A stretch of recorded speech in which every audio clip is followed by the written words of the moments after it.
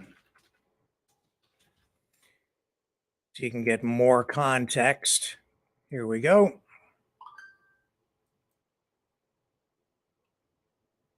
Here we go.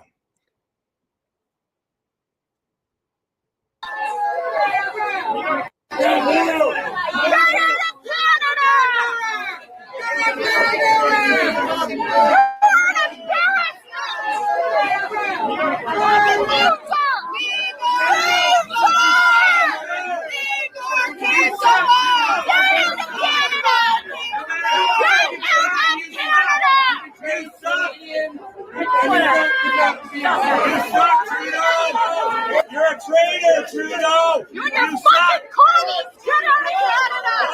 You're communist bastard! Communist bastard! Fuck Trudeau! Fuck Trudeau! Fuck Trudeau! Fuck Trudeau! Fuck Trudeau! Fuck Trudeau! Fuck Trudeau! Fuck Trudeau! Fuck Trudeau!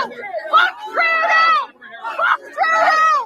Fuck you! You bloody criminal! You fucking criminal! You guys shouldn't represent him. What a fucking loser! Beat it, Trudeau! You fucking killer! Get going! You're a fucking piece of shit! Get the fuck out! Fuck you! Fuck you! Fuck you! You're a pathetic Jew! You are a pathetic Jew! You're all a bunch of pathetic Jews! Off the street! Off the street! Chill out! Off the street, please! Off the street! Keep going backwards, please! Back up! You fucking idiot! That's right,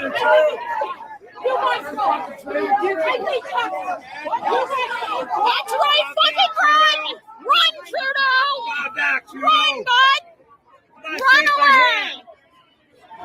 You must buy your pants at the same place the other guy bought his pants. One of yours. One fucking guy did I see get pushed.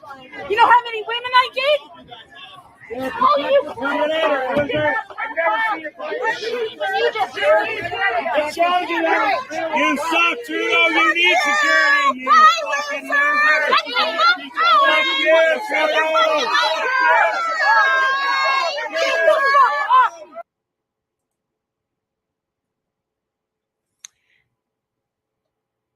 So there has been a response from, well, various organizations, reaction. Here's a response from the Friends of the Simon Wiesenthal Center.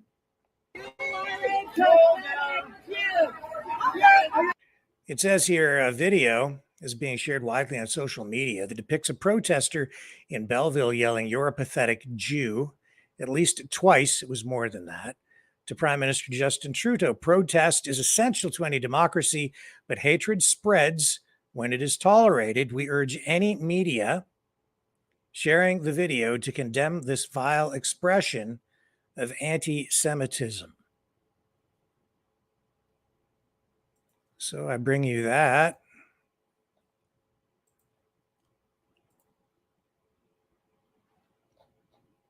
And I'm wondering what kind of response that will bring from the chat tonight. Does anyone see their point of view on this?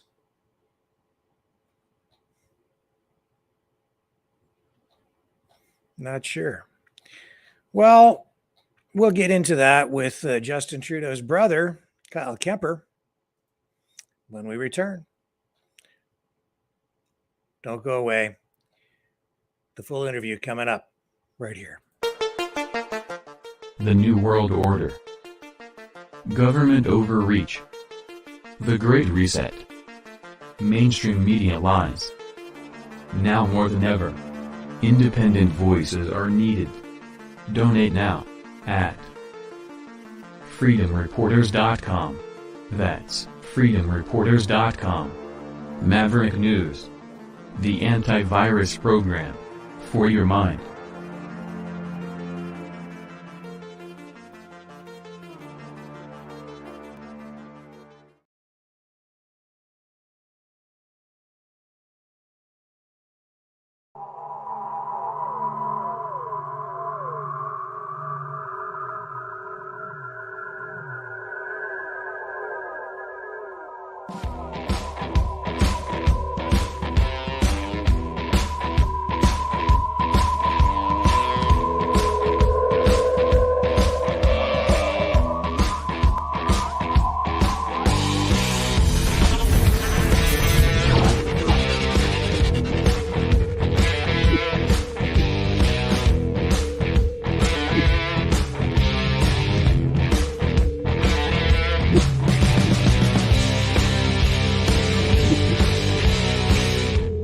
Maverick News. The world is watching.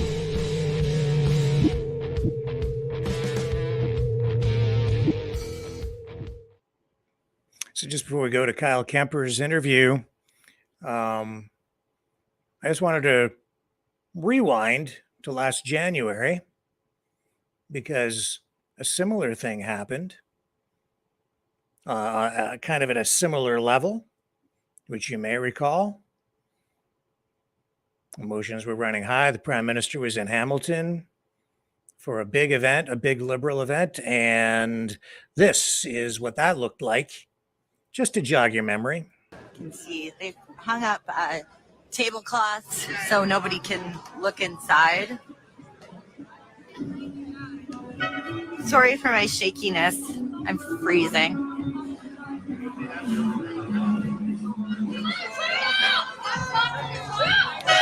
Oh, here we go. Secret security. Trudeau, you fucking monster. You're an asshole. You're destroying this country. You are destroying this country. You are dividing this country. Trudeau. Trudeau. Trudeau, look at me. Look at me. Look at me. Look at me, Trudeau. You're a monster. You have blood on your hands. Blood on your hands. You monster. Don't touch me. I'm not doing anything wrong. Trudeau, you're a monster. Look at this monster. Look at him laughing. You have blood on your hands. You have blood on your hands. You will be held accountable. You will be held accountable. You will be. You will be held accountable, you monster. You monster.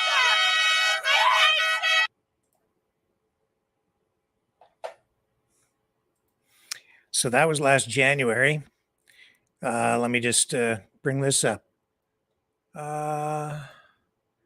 Here we are. Just want to show you this as well, just to kind of give you an idea of who's involved with this. So there's that sign. We've seen that a lot of times at a lot of protests. WEF and Trudeau must go. That's the Hamilton group of freedom fighters.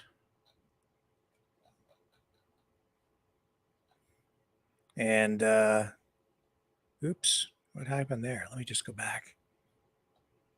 Go forward again. Yeah, when you're watching a lot of these videos, it's the same, sort of the same people from the same area, right? Because they're out there very active in these protests. Anyway, that was last January, so it gives you a good sense of what's going on out there.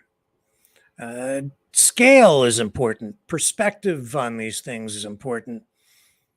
Knowledge of whether this is happening just organically, that is to say that a crowd is developing just naturally because people are upset and people who are not associated with each other are coming out and engaging in protests just spontaneously?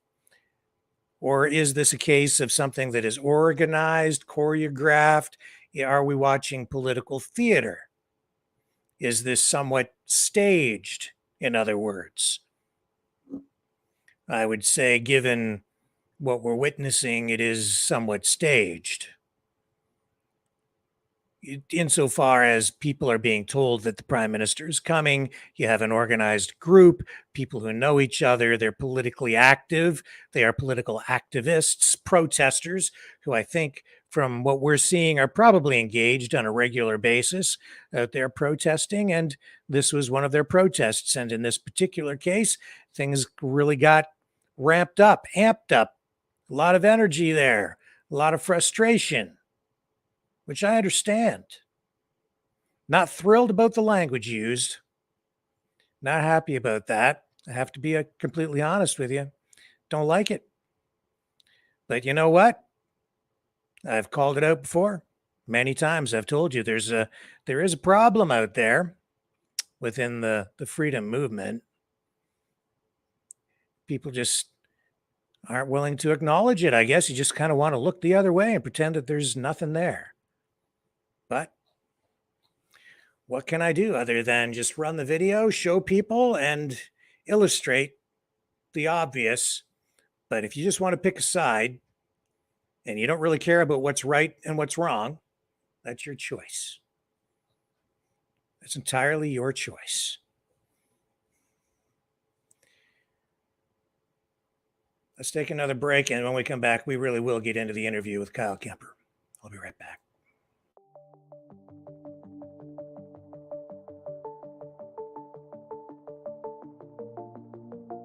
Greetings, brave Mavericks. Our quest for truth continues. We go beyond fake news. Together we expose propaganda.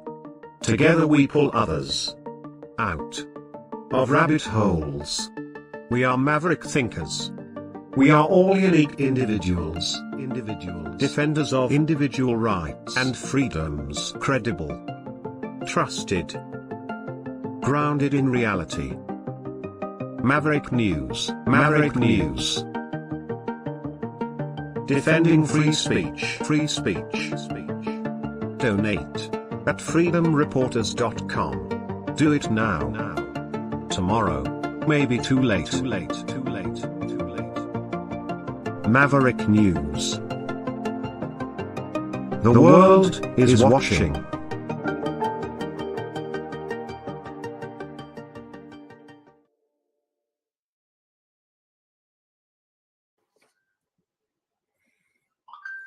And joining us now is Kyle Kemper.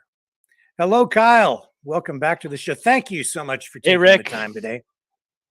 Great to have you back. My pleasure. And you have your Kennedy hat on and your Kennedy shirt, Kennedy 24. You're Let's kind of go. all in. You're on the Kennedy bus. What is it? What is it that drew you to Kennedy? What is it that got you involved with that? Well, I remember watching one of his speeches about 8 months ago, and he was just speaking so much truth, and was being very kind of, I don't know, impeccable with his words. When talking about a whole myriad of subjects. And to listen to him talk about, obviously, like in the pharmaceutical industry is one thing, but also like foreign policy, and then as well, like telling the stories of his uncle and his father, and growing up in that arena. The office of the presidency is it's the highest job in the land. It's ultimately for the person who should be most qualified for that role, and it's not a joke. And I think over the last I'll say honestly, over the last many decades, the office has been kind of usurped, and many of the leaders who have been there are not exceptionally well qualified for it. And after listening to Kennedy, it became, my kind of conclusion or assertion is that he is the most qualified man to be president, and he has a very refreshing take and is speaking truth around a lot of issues. And there are some great issues facing both America, Canada, and the world. And America is kind of the the leader, let's say, and what takes place in America will have a trickle effect across the rest of the world. And so one of the little memes that I made around Kennedy was, this idea of not just make America great again, like the Trump mega thing was, but mega make Earth great again. And that if if Kennedy can come into the White House and achieve the David versus Goliath victory, I think it can send out positive ripples across the world, and we can enter a much better state. So how are you involved with the campaign? Are you working directly with the campaign team, or are you just doing things on your own? I noticed you have some sort of a brochure, a pamphlet that you're trying to promote and distribute. Yeah, I've got this.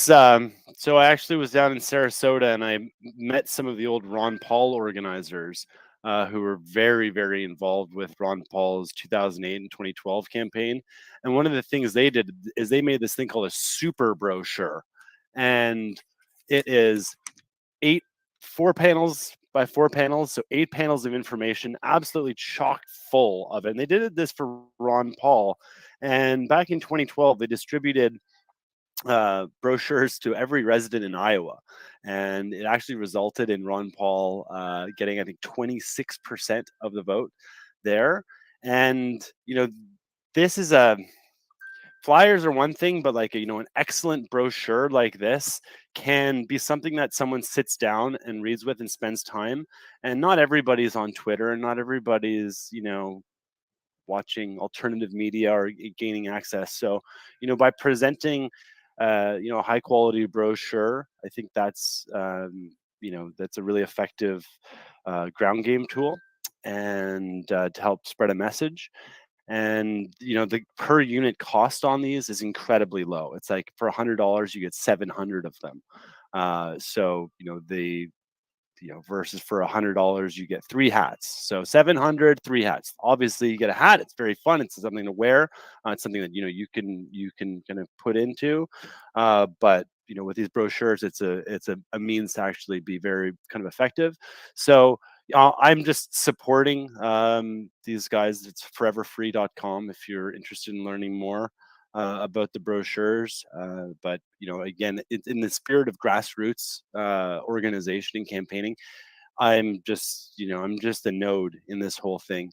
I'm not officially involved with the campaign in any way, shape, or form. And I was in Miami when Bobby was speaking at the North American Bitcoin Conference, or the BTC Miami, and I had my art at the time, and actually, so inspired by Bobby that I got rid of all the blockchain stuff and made it Kennedy across America, and met this incredible artist called Calais, who did this beautiful mural of Bobby on the side of the bus. And then we did the big Kennedy 2024, like really big on it. And then we kind of turned it into this this grassroots kind of activation point. And I've driven it all across America. I drove from Sarasota all the way up to Chatham, Massachusetts, at the tip of Cape Cod, for when we participated in the Chatham 4th of July parade, which was amazing, and got the bus right in it, and picked up some local supporters and had signs, and we're giving away stickers and little placards, and that went really well. And then after that, I actually got a call. I was just sitting with outside of one of the supporters' house, and it was raining, and my phone rang, and it was Kyle. It's Bobby Kennedy here. I just want to say thank you for everything you're doing. And if you're going to be in Cape Cod for the next couple of days, I'd love for you to join me for lunch. So I had not made any effort to reach out or to get in contact. I had a sense that everything kind of would come together when it did. And so we ended up going for lunch, and I drove him around Hyannisport in the bus. We were waving at people, and we actually went to the dump station to dump the black water and the gray water, and connect with a whole bunch of the local union boys who are super stoked on Bobby, and represent a lot of people. And and then having a chance to actually be with him too, I recognize this is an incredibly well qualified man, and he's very intelligent, very humble. He's impeccable with his words, and he's taking this bold approach of not attacking people, not speaking ill about individuals or putting words to others' intentions. He'll be critical above policies, but not like specifically, pointing light on individuals. And I think he's, and he's done 150 podcasts in the last year and a half, like himself as the RFK podcast, where he's interviewing subject matter experts across the spectrum. So he's very, well schooled on all sorts of different topics. And then since, announcing his presidency, he's just been on an absolute tear of appearing on podcasts left, right, and center, and with very large audiences, and engaging in long form discussions. And ultimately, I think for the viewers of that, it's really a way to understand who this man is and connect, because we're moving past this age of the soundbite kind of politics and getting Right. into larger, free flowing discussions where you can really understand kind of who a person is.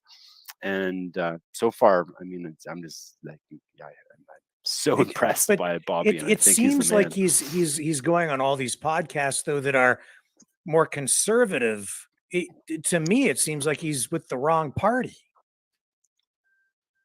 Thoughts? Well, the challenge is, I mean, it's he himself has declared, I'm a Democrat, I'm a lifelong Democrat, and in the root of the word liberal is libre, and I think a lot of the libertarian philosophy is also kind of consistent with liberal philosophy. But I'll say that this big Democrat party is a kind of a corrupt machine, and a lot of the the kind of key actors within it and the key spokespeople within it and the key institutions have gotten very extreme, to the point of it's like almost like you could call it communism, you could call it fascism, you could call it some sort of nouveau commie fascism if you want. But there's certainly, I mean, this is one of the things I like about the bus, is you go out there and you actually see the people and like see the reactions and engage with people. And I've seen Democrats, independents, and Republicans all saying they are incredibly impressed and they support this man and this vision. And and Bobby said it himself, it's like, I want to convince independent or Republicans they're not Republicans, and Democrats they're not Democrats. And how do we foster dialogue to heal this divide? Because my goodness, I mean, I don't know if you saw the Senate hearing yesterday, but it's very divided, and it's constant, like it's bullshit bickering It's all the time. absolutely dysfunctional And is what it was when I watched that yesterday. It was just it was exactly what Kennedy has pointed out. It was divisive. It was I think dysfunctionality on display politically.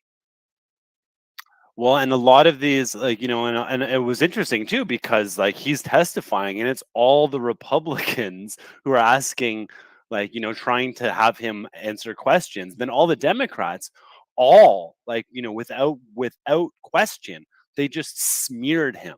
And they just like they put words into his own mouth, they defamed, they libeled. It was a hearing on censorship, and the very first thing they did is put forth a motion to have him removed from the panel. It's Right. Yeah. To shut him up, to it's censor him. like Yeah. how, I mean, and this begets a larger issue, which is truth stands up to debate. Lies require censorship. So as soon as you're starting to talk truth to subjects where lies dominate, and livelihoods have been, and entire industries and movements have been predicated based on lies and myths, as soon as there's truth speaking, and a request for dialogue and discussion, in a free and open democratic society, or in a republic, you expect to be able to have differing opinions and be able to come together and engage in a discussion towards creating the best informed outcome possible. But there's fear on the side of the, I don't know, let's call it the establishment Democrats, or the big Democrats, that you can't talk about, the efficacy or the strategy behind the lockdowns, or, the end result of funding a proxy war, and, like Well, how is he going promoting and to facilitating an endless war. how's he going to overcome this obstacle that he has within the party? Because, I watched Debbie Wasserman Schultz yesterday, high ranking Democrat, smear him by calling him anti Semitic, racist. She threw every smear in their playbook at him. It's clear that the powerful people within the Democrat Party right now don't want him.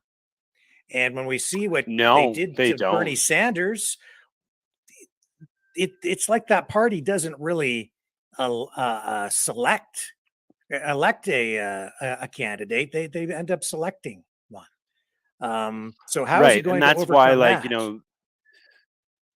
so I think the solution to overcoming that is through grassroots and through organic support from all sides, and making the case to others and to the Democrats that he is the best chance to win. Now, you know, of these incumbent, I mean, I might say they're corrupt, but that's not even put necessarily say that. Of these who are kind of towing this line and are in this state of hypnosis that what they're doing is the right, just, legal, democratic way of censoring, etc. Um, they're definitely threatened, but ultimately, when a movement occurs and when I think we'll start seeing the signs through the primaries and also in the polls.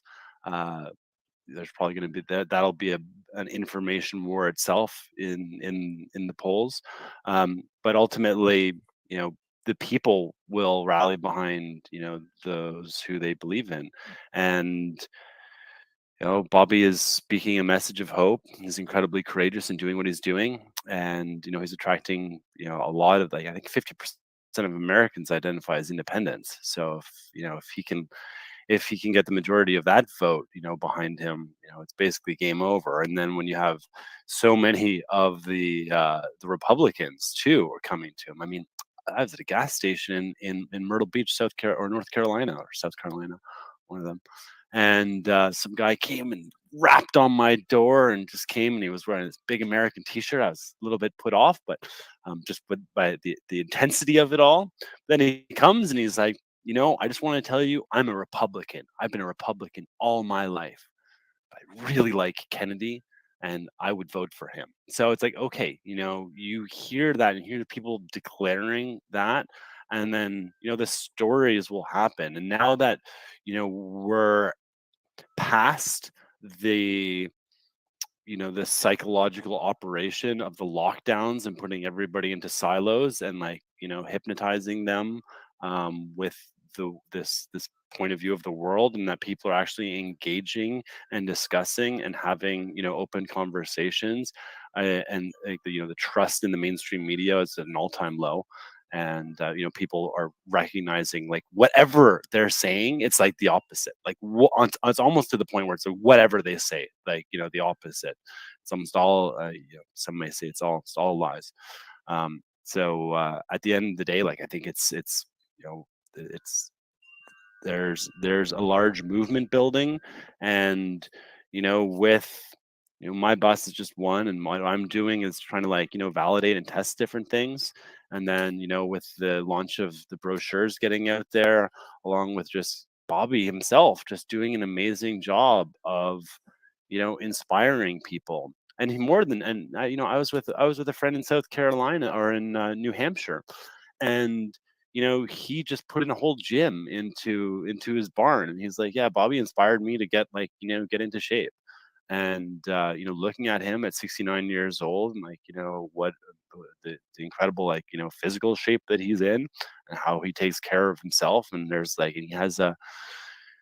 he has a passion for health, and for being, or for encouraging others to be healthy too. So that's how we really heal the divide and heal the nation, is speaking truth to power, and speaking truth about the food epidemic, and not getting into these little these little issues that become so big and so ever present, but they're really tiny, versus the entire climate change, for example, debate has all centered around CO2, and just so simplified into CO2 that somehow you can pay a little bit more on your credit card, or pay a little bit more, and we're magically solving this problem, versus okay, let's be good stewards of the planet, and let's reduce pollution, and let's make sure we're not putting toxic substances into our rivers, into our food supplies, into our airs.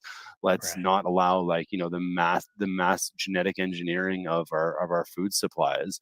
Let's not engage in unsustainable agricultural practices. Let's look at regenerative agriculture. Let's look at turning a portion of the nation's lawns into gardens, and how do we become a kind of more healthy, self-sustaining, sufficient people, as opposed to you know sugar addicts and consumption addicts, and Yeah. so God I bless Bobby. I see him as sort of a populist candidate. I see overlap between the people who support him and the people who support Trump, maybe not on the extreme sides, but in the middle. And I see him as being more of a centrist, populist candidate. Can he unite people? Can he bring people together in that way? Is that fair? I mean, I believe, yes, absolutely. And he said it himself. He's like, I believe in populism. And, it's funny because up here in Canada, dude, Justin, he was making that word out to be a bad word. The idea that the people, he who is most popular and loved by the people and has these ideas is somehow a bad thing. Populism, it's the Canadian media did a good job at making it sound like a bad word, and they do that with words. They weaponize words. Yeah. But Bobby's straight up said, yeah, populism is good. That's how we do it. That's how we heal the divide. We get everybody on board. We understand that at a certain level, absolutely everybody can agree on something. And when you can find that high level that everybody agrees on, okay, we can all break bread at that level. Down below, differences are expected. It's natural. Of no two people are the same. So there's going to be differences. But if we can align on a high level purpose and some ideal outcomes of where we want the nation to go, that's how you create a populist, positive movement that can move above the politics of fear, attack, and division, and into co-creation, solving problems, recognizing that America's is greatest country on earth, some may say, and and rekindling the American spirit. And as a Canadian, I mean, I spend so much time in America too. I've been all over the country. I've driven across it 6 times, almost every single state, and engaged with people all over. And I'll tell you, Americans are fantastic people, and I'll tell you, Canadians are fantastic people. And you know who else are fantastic people? Mexicans are fantastic people. You know who else? Cubans are great people. Basically, everywhere in the world is full of beautiful, great people. But there are forces that seek to divide and stratify. Yeah, well, now more than ever, I think it is important to find a way to bring people together, get away from these political extremes that we're seeing. But yesterday, and I did mention this to you before we started this conversation, your brother sort of, I'm using the word swarmed by an angry group of people. And I'm going to run this for you because I don't think you've seen this yet. So you can familiarize yourself with it. It's a short clip And I'd like to get your reaction to this from yesterday when Justin was in Belleville, Ontario. He had to cut this visit short, wasn't actually able to go in and speak where he wanted to speak.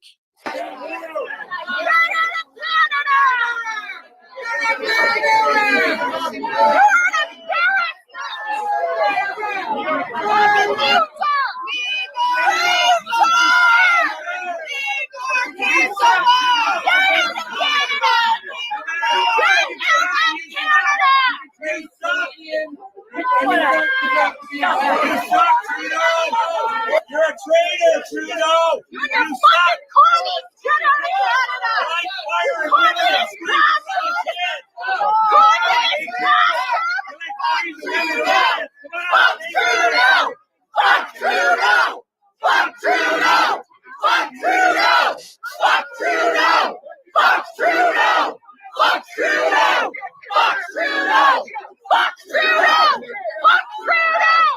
Fuck Trudeau! Fuck you! You bloody criminal! You fucking criminal! You guys shouldn't represent him. That's fucking loser.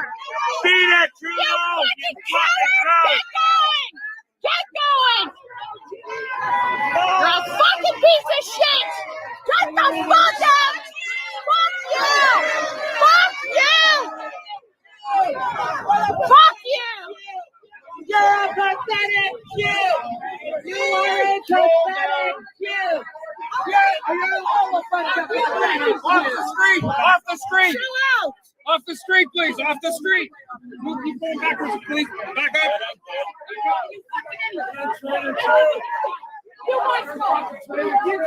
All right, that's good, Rick. You get it. Good idea. Yeah. Let me just pause that so the audio's out of my head. People shouting at each other. Well, in this case, one way, but I don't. Not I don't- a family-friendly environment. I'll tell you that No. much. A lot of cursing there. And I think it's symbolic of the deep division, and there's a lot of people, justified or not, who are very angry. And I will say that Justin himself is set up as this energy vacuum to to take in all this hate, and it's to put everything that's occurred, in my opinion, horrendous government policy for the last 3 years, but even further than that, horrendous policy. Somehow it's Justin that's he is the heart of it all. But it's just that is part of the look here, what's going on over here approach. And I truly believe that Justin isn't not making the policy decisions of these things. He's effectively the spokesperson for the party or the corporation, whatever you want to call it, and he's set up to take in all that that hate, not have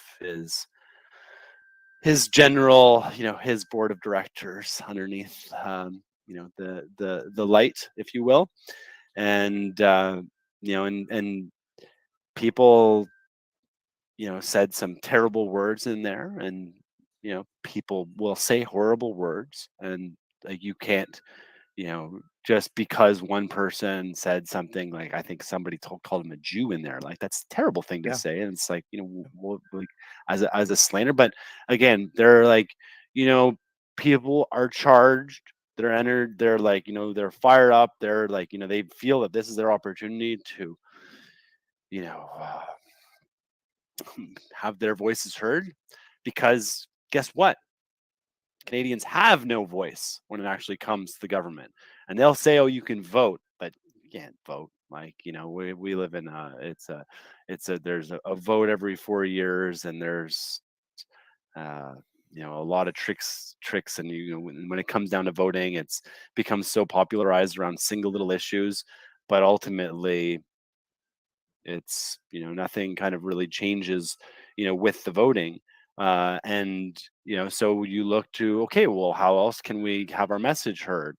So people would say, oh, you protest. And last year we had probably the most uh, effective or powerful protest that's ever taken place in Canada, with the truckers coming to Ottawa, 17 days in the heart of winter.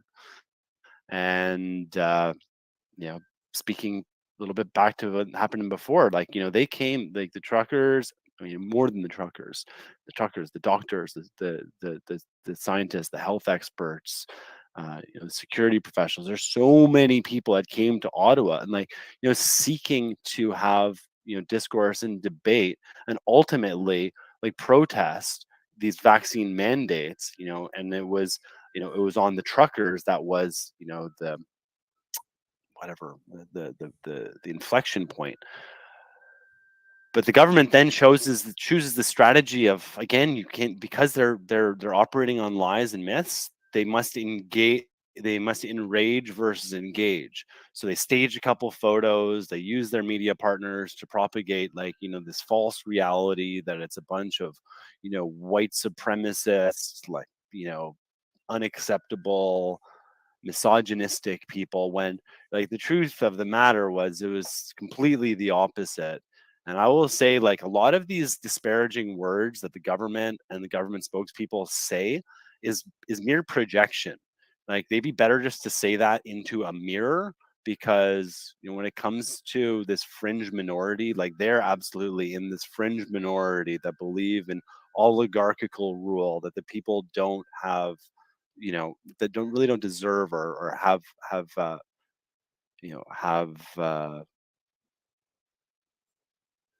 voice in policy or government. It's become of the government, by the government, for the government, or maybe even of the corporation, by the corporation, for the corporation. And the people have been removed. We don't have the ability to do referendums in Canada. The House of Commons has become, a suspect arena, I believe. After they declared the Emergency Act, to freeze bank accounts and, like, and put additional surveillance power into the government, and financial punishment power via banking partners. And then they held a confidence vote on that as well, which forced an NDP Liberal merger, which guaranteed them power through 2025. In doing that, they guaranteed themselves. There was a key kind of measure in this, and it's pensions for MPs. So they're honestly selfishly operating, and they, by agreeing to this, like, okay, we've got this minority coalition government until 2025, and there's nothing anybody's going to do, because nobody has the power. Like, the Conservatives can't call, can't call, can't force an election. And the government has shown that they can do confidence votes, but they've got the NDP on their side. So basically, they have a de facto majority, and there's very little accountability. And since COVID as well, we've seen, there's three branches to government, or to society, or to upholding the rule of law. You've got the you call it, say, the executive branch, the government branch, which is, like, the government party. Then you have the legislative, which is really the government, and and the Senate, and these checks that are there to assure, to keep the the executive, or the empowered government, on path. And then the third is the judicial branch, and that's our court system, and all the way up to the Supreme Court. Now, when COVID or when COVID was enacted, um, and everything kind of went nuts, the judicial branch and the legislative branch just stopped effectively. And there was the courts were basically shut down. And then, upon reemergence, there's been a big difference between their understanding of the role. It's almost like they're kind of just subservient to they're subservient to the the diktat of the government. So there's a big problem here. We've got challenges, and just to loop this all back, people are pissed off and they don't have a voice, and they believe that Justin is like, the person that's made all this possible. Justin didn't know. I don't think Justin knew what was going on. I'm not sure if he does know what's going on, but he's set up as this energy vacuum, and that people are hating. And when you hate something, when you hate someone, you're actually giving them your energy. So, my advice to everybody is, don't even give Justin energy. Like, don't criticize the policies, look towards the greater superstructure. Like, let's identify this, but don't channel all your hate. There's no point in flying those F Trudeau flags. Like, that is part of, like, you're feeding in to this split narrative. Encourage coming together and having an open talk. And why won't you have an open talk with people? If it's just so charged, you're like, you think he's going to talk to a bunch of people like in an open fashion who are name calling all this? Like, no, it's not going to happen. Like, as you wouldn't talk to someone who is screaming and yelling and defaming you. So, we need to calm down, settle down, act like adults, and have a conversation, around some serious issues. And their unwillingness to engage on these conversations, and instead to seek to censor, attack, defame, gaslight, do all their little ad hominem attacks that we're seeing the same stuff play out down south with Kennedy too, it's just indicative of a corrupt and poisoned government. Yeah, well, I see the environment is trapping people. It's pushing people out to the extremes on both sides, or all sides, because there's more than one, but or more than two. But and that is making it more and more difficult to bring people together. And then we talked about political dysfunctionality, and here it is. I mean, because of what happened yesterday with Justin, friends of the Simon Wiesenthal Center, so, talking about the video we just watched, you're a pathetic Jew, was shouted, says at least twice, it was more than that. And they're calling on people to, condemn that kind of language. And I didn't want to believe that I was hearing it.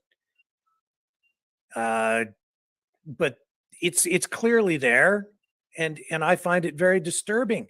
And these are people who I think are supposed to be on the freedom side, and we're seeing this sort of cancer growing, and I think it's the result of fear, frustration, paranoia, exposure to probably way too much social media and propaganda, and who knows what. But there it is on display. And on the other side, we're seeing a lot of mental illness and craziness as well. I think some of the crazy people are actually running the government right now. And so again, I just kind of throw it back to you for a final thought on this before we move back to RFK. Yeah, well, I mean, again, it's like, it's so difficult. Like, maybe that was just an individual doing that. Maybe that was someone from, maybe that was kind of an operative out there, an agent out there saying those words too, because it's just like the Nazi flag at Parliament Hill. And it's like, by doing that, it distracts all the attention from, like, the fact that there's a major issue, and it breaks it down into this one little issue. So, the person who said that, it may have just been someone who is pissed off and really chose improper words, or maybe, like, he threw all of the information that the words that he's been tuning in, really believes that, he's a pathetic, person.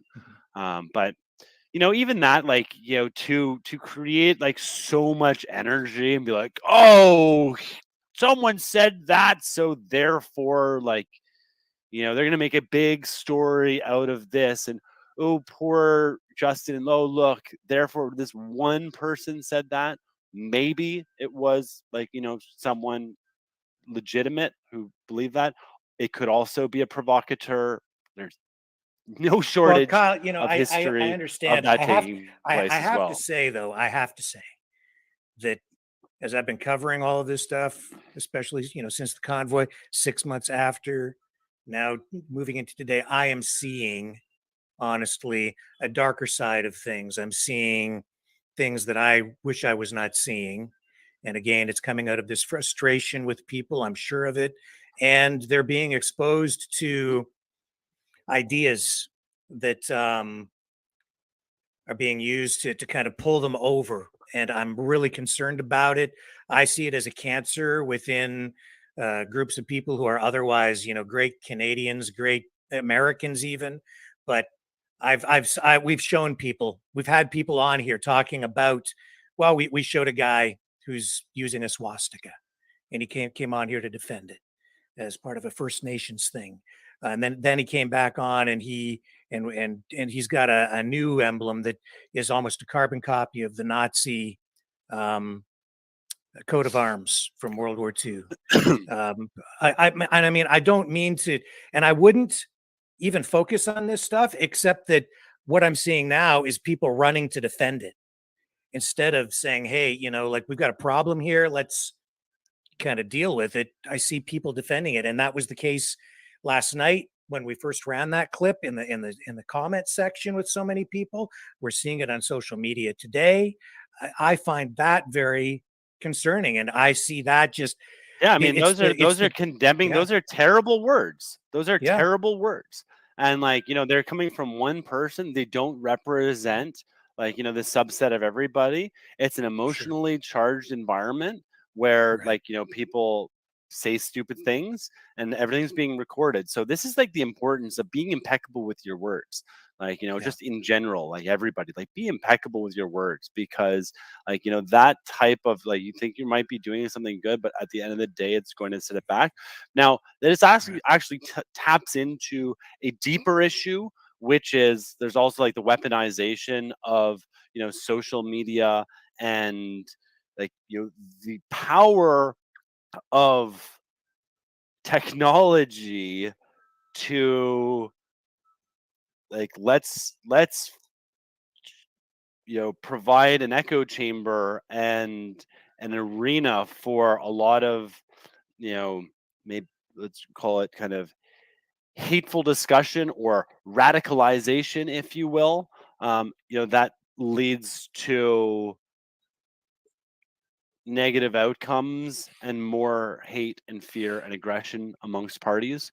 um I think that's something just that we need to be aware of, and I think this is a larger condition that warrants investigation. And for a long time we've been aware of the tactics of social media companies and the dopamine effects of if you say something and people like it, it's okay, it's it encourages you to kind of keep going.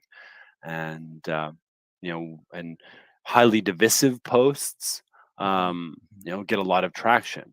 Like when I say something about Justin's goofball tweets, like those ones go like mental. But when I say like say something else about just naturally like healing and rising above this, it's there's no interaction, um right, or very very little. So it's but yeah. I'll I say agree I with I agree. condemn those words being used in that thing, and I don't think that that is an appropriate way to show discontent with it. I think you need to organize better. You need to get sound boxes. You need to do better jobs of showing and creating an effective structure of dissent that doesn't involve uttering vulgar words over and over and yelling and swearing nonstop. That doesn't achieve anything. That's like throwing rocks. It's not going to achieve anything. Like actively come together and think about ways that you can do it.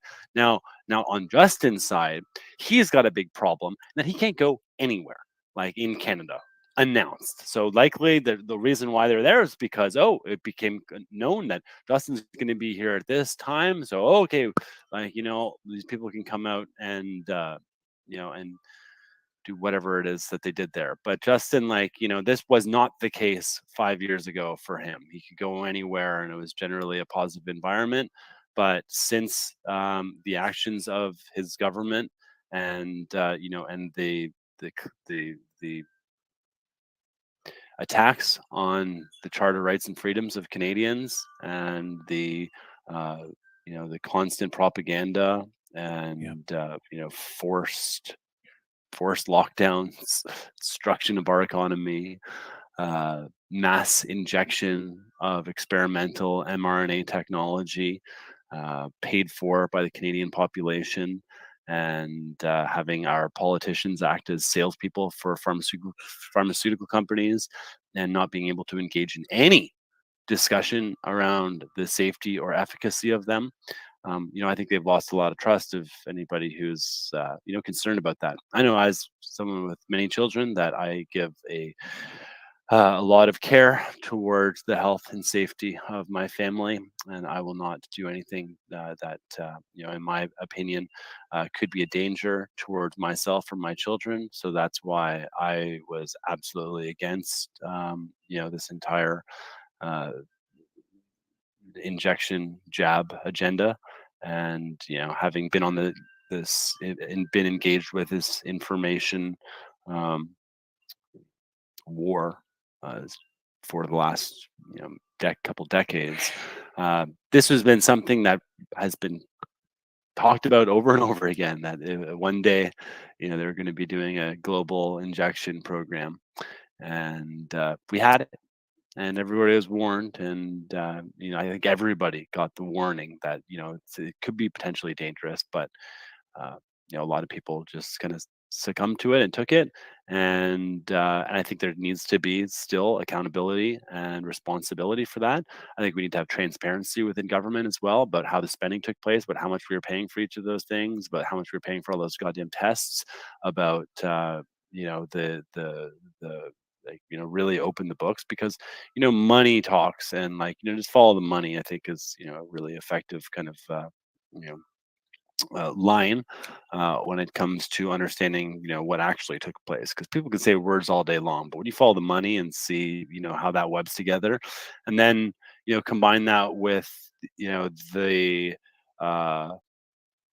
the envisioned rollout of a central bank digital currency, Canada will likely be, we're already kind of in it. They were censoring people's bank accounts. Like, the government has the ability to pull money or stop or freeze your bank account at any moment. So we're basically kind of living in that realm. But if a full digitization of that could really create a surveillance society on Canadians, and if the top and the government is not included in this, it still remains a power of pyramid, with the few overseeing the many.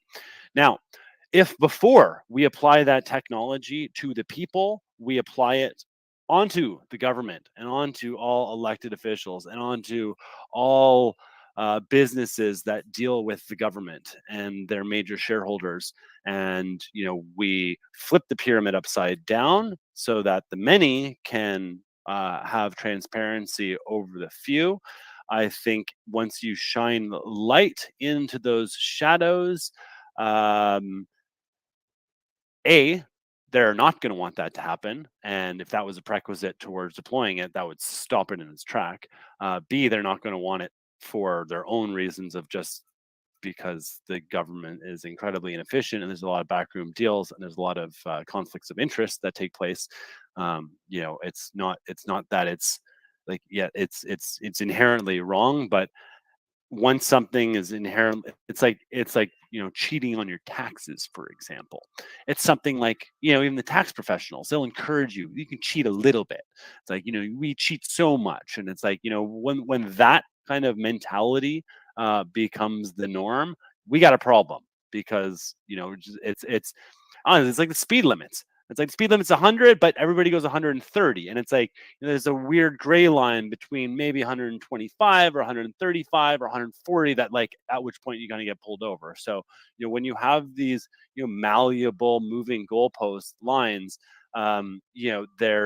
it's just it's emblematic of a broken system, and it's time for us to restructure the model. And so, I think one of the paths forward in this is radical transparency and accountability of financial information onto Mhm. federal government, provincial government, municipal governments, lobbyists, and everybody lobbying, understanding that when contracts are said, like using digital identity, that word on all public servants first to create a transparent data trail to understand how monies are flowing and to assure that when they say we're doing everything legitimately, we're not breaking any rules, that we can trust them because we can verify in order to trust instead of trusting. And I don't think a lot of Canadians trust anymore blindly the government. So that's where I see things going forward. And these are some That's of the very things, same things I that's see for RFK and Bobby too. yeah, and a lot of what you're saying echoes what I've been saying for a while. Your response to the thing from yesterday with your brother, that echoes what I said last night myself. It's like don't react out of emotion, keep a level head, think before you speak, think before you act, try to take a higher road. Um, Interesting to hear you talk about, holding the politicians and bureaucrats and the lobbyists all accountable through a digital trail. Do you still hold out hope that cryptocurrencies or Bitcoin might provide a path to more freedom for people? Absolutely. I think digital identity is, it's become a very loaded word. And long ago, I kind of recognized there's going to be kind of two paths that this thing goes down. It can go down the digital identity in the Accenture, IBM, PricewaterhouseCooper, Deloitte kind of, big corporate integrator plays where like they maintain centralized databases, and, they can, at the behest of individuals and super admins, be able to turn things on and turn things off and basically delete people if they wanted or sabotage them, versus the decentralized structure is like anybody can spin up a core identity, we'll call it, and then you can put your different credentials on it. You hold them if you want to provide others access towards saying, like, I went to Dalhousie, I can tell you, Rick, that I went to Dalhousie University. You can say, I don't trust you, verify. So traditionally, you would have to call the university to say, hey, did Kyle go to Dalhousie University class of 2007 or 8 or whatever it was? And like they would go into their record and they'd say, yeah, I guess, to verify. Now, if Dalhousie University issued me a digital credential saying, okay, yes, here's your digital certificate that says you passed here, it can't be forged, it can't be counterfeited, and I hold it, I can simply give you a proof instantly that says, yep, verified, that's done. Then you can take multiple other these identity shards, in a whole level. And this is, kind of straying a little bit, but there's this opportunity for what's called self-sovereign digital identity, SSDI or SSID. And I think this is a smarter path forward, and this is also a path forward towards securing elections and governance processes as well, because right now, like, there's a lot of people concerned. They think the election was stolen. They think, and then the Republicans think the election was stolen, but the previous one, the Democrats thought the election was stolen. Before that, the other party, whoever loses, thinks the election is stolen basically all the time. And there might be merit to it. And and when then you look into the nature of the systems being used, when you have closed source systems, meaning the code is not available for public audit, it means that there can be vulnerabilities. And if you vote for A vote for B might be recorded. And and when you have the ability for just paper ballots, anybody can create a paper ballot. So it's like, all I need to do is take a ballot, go to Kinko's, create 1,000 more ballots, and all of a sudden I'm sitting on 1,000 ballots. And if I, fill them out and put them in, and if like, technically they shouldn't be received, but sometimes things get missed. So the existing way, but now if you use the technology behind Bitcoin, the blockchain, like, distributed ledger technology and tokens. Well, you have a token and you can cast it to Rick for president, Kyle for president. Here's my address. Here's your address. You have one token. You can send it to whichever address. It lands. You can verify it's in that. Very simple. It's like very simple. Anybody could run for president. And it's like, here's my address, and you can send it to that handle. And once it's there, it can't be moved again. So, and it's like, and in order to receive that, it's just like, receiving your, based on your ID, let's say. And I think this might be one of the reasons why they're like against requiring an ID to vote, is because if you require an ID to vote and you imply a system that makes sure there's no duplication, you can't stuff the ballots. So, I look towards this technology, and this was one of the early visions and prophecies and potentialities of blockchain technology. Like when we were looking at when I first started in 2013, 2014, looking at where it could go. There were a lot of projects that attempted it really early on, but now 2023, 10 years later, 13 years into Bitcoin, there's so much development happening all around this ecosystem that I think we're getting a lot closer to it, and a lot of the major challenges and struggles around onboarding and understanding this are being kind of solved. And I think we're going to hit kind of an inflection point, and I think there might be a real demand, desire towards implementing these and actually sitting down and having these conversations where you bring stakeholders together and we agree. Do we want fair elections in America or in Canada? We want fair, like, what's our ideal? Like, yes. Like, everyone's like, yes. Anybody who says no, it's like, well, that's no, you don't want them. So, okay. So, but at that level, like, that's a conversation. That's a high level thing that people can agree upon. And then, you can start drilling down. Okay, what are our ideal outcomes for a system? Well, you want to have a private vote. That might be one thing. You want to be able to be able to vote from wherever you are, because turns out Tuesdays between 9 a.m. and 10 p.m. or 9 a.m. and 9 p.m. is kind of a restrictive window, and at a physical location, it's kind of difficult. And when you introduce the mail into it, adds some other variability. So we want to make sure that your vote casted is a vote counted. It can't be flipped to another thing. There's an accountable trail, but there's also privacy in the individual's votes, so that they can verify their vote counted properly, but others can't verify that Kyle made the vote for Rick as in an easy fashion. So anyways, this is the important kind of convening discussion, because once you identify the ideal outcomes and you get the stakeholders involved, then you can put forth the challenge about how do we solve this, go towards the free market with, we're looking for a solution that enables secure voting, and it meets these ideal outcome requirements that we've carefully designed and considered.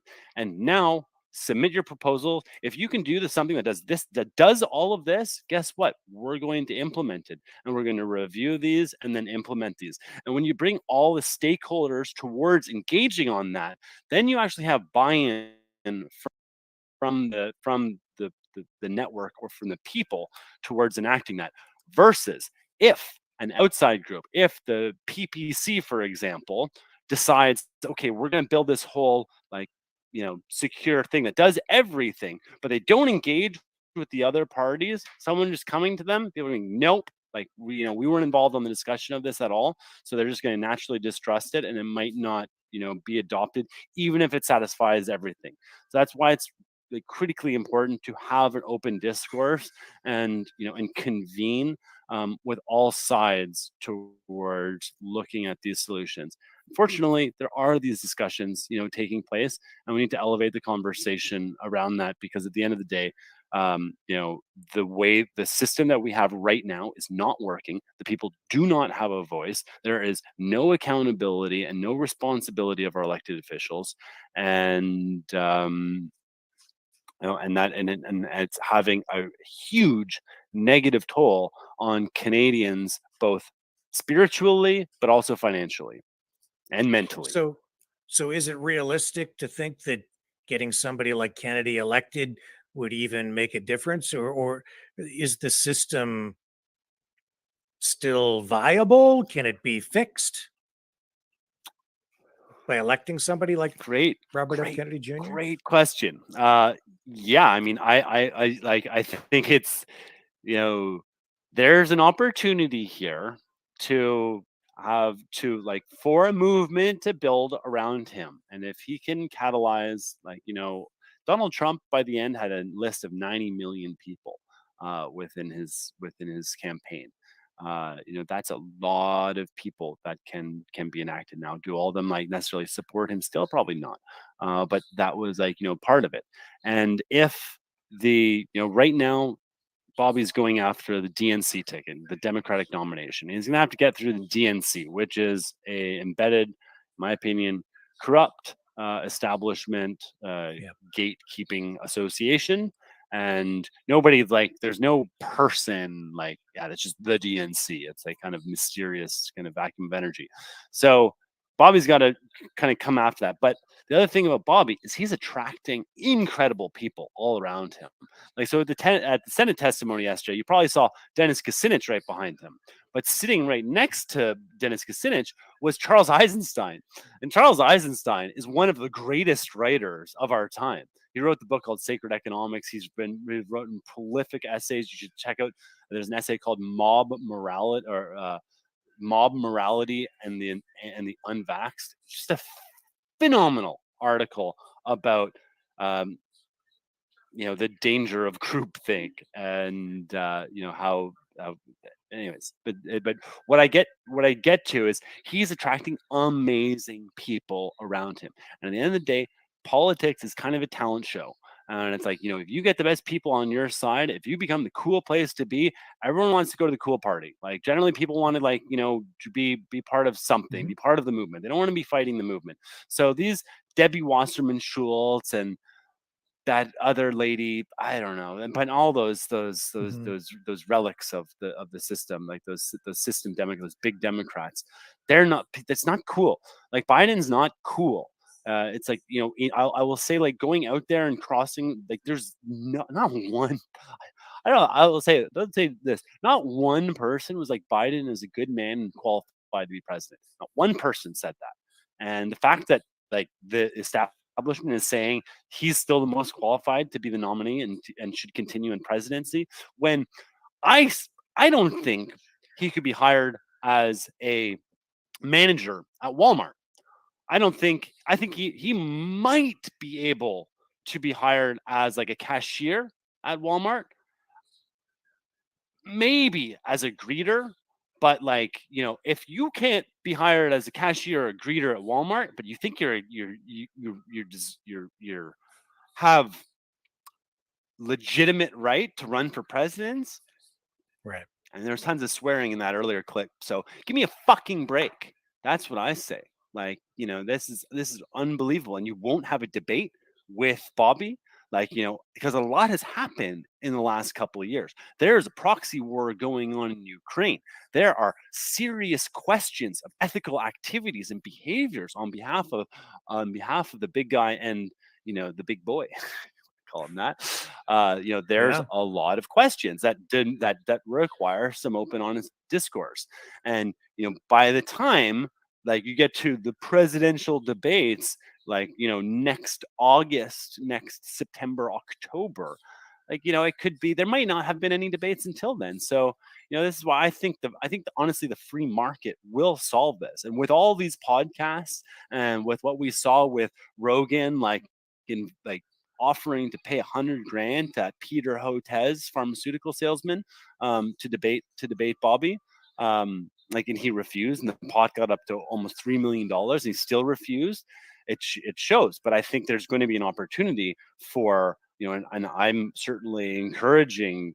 I would encourage Bobby and others to continue in this policy of having open, honest discussions. And if you can't have a debate organized by the DNC or CNN or CNBC or one of those legacy media organizations, why don't we just do it ourselves? Like you've got the All In podcast guys, like basically going on that podcast was a debate, but why don't you stick like, Ron DeSantis on the other side there? Create a forum, have that discussion. Like before even dealing in like, the two, but before even just focusing on Republican or Democrat, why don't we just jump it? Let's have a good open conversation right now. Because I think, Ron and Bobby would have a great discussion. I think a lot of people would tune in and listen to that. Or I think Vivek and Bobby would have a great discussion. And honestly, I think Bobby and Biden would be an unbelievable, opportunity for Biden to show that he is capable of being president, and that he is capable of being a representative of America when in the face of other leaders of the nation of the world. Because if you can't engage in a little bit, how are you expected to do like effective diplomacy? Otherwise, it's just become clear that the presidency is a joke and it's an office and it's being run by people in behind, and Joe Biden is basically just a walking teleprompter Manchurian candidate. So let's say he is successful. I mean, I don't know if Biden will even make it into the next election. He's clearly failing cognitively. I think he's suffering from dementia. If he falls by the wayside, RFK Jr. is the only viable candidate for the DNC that I see. So at that point, it becomes a race between. At this point, it looks like Trump.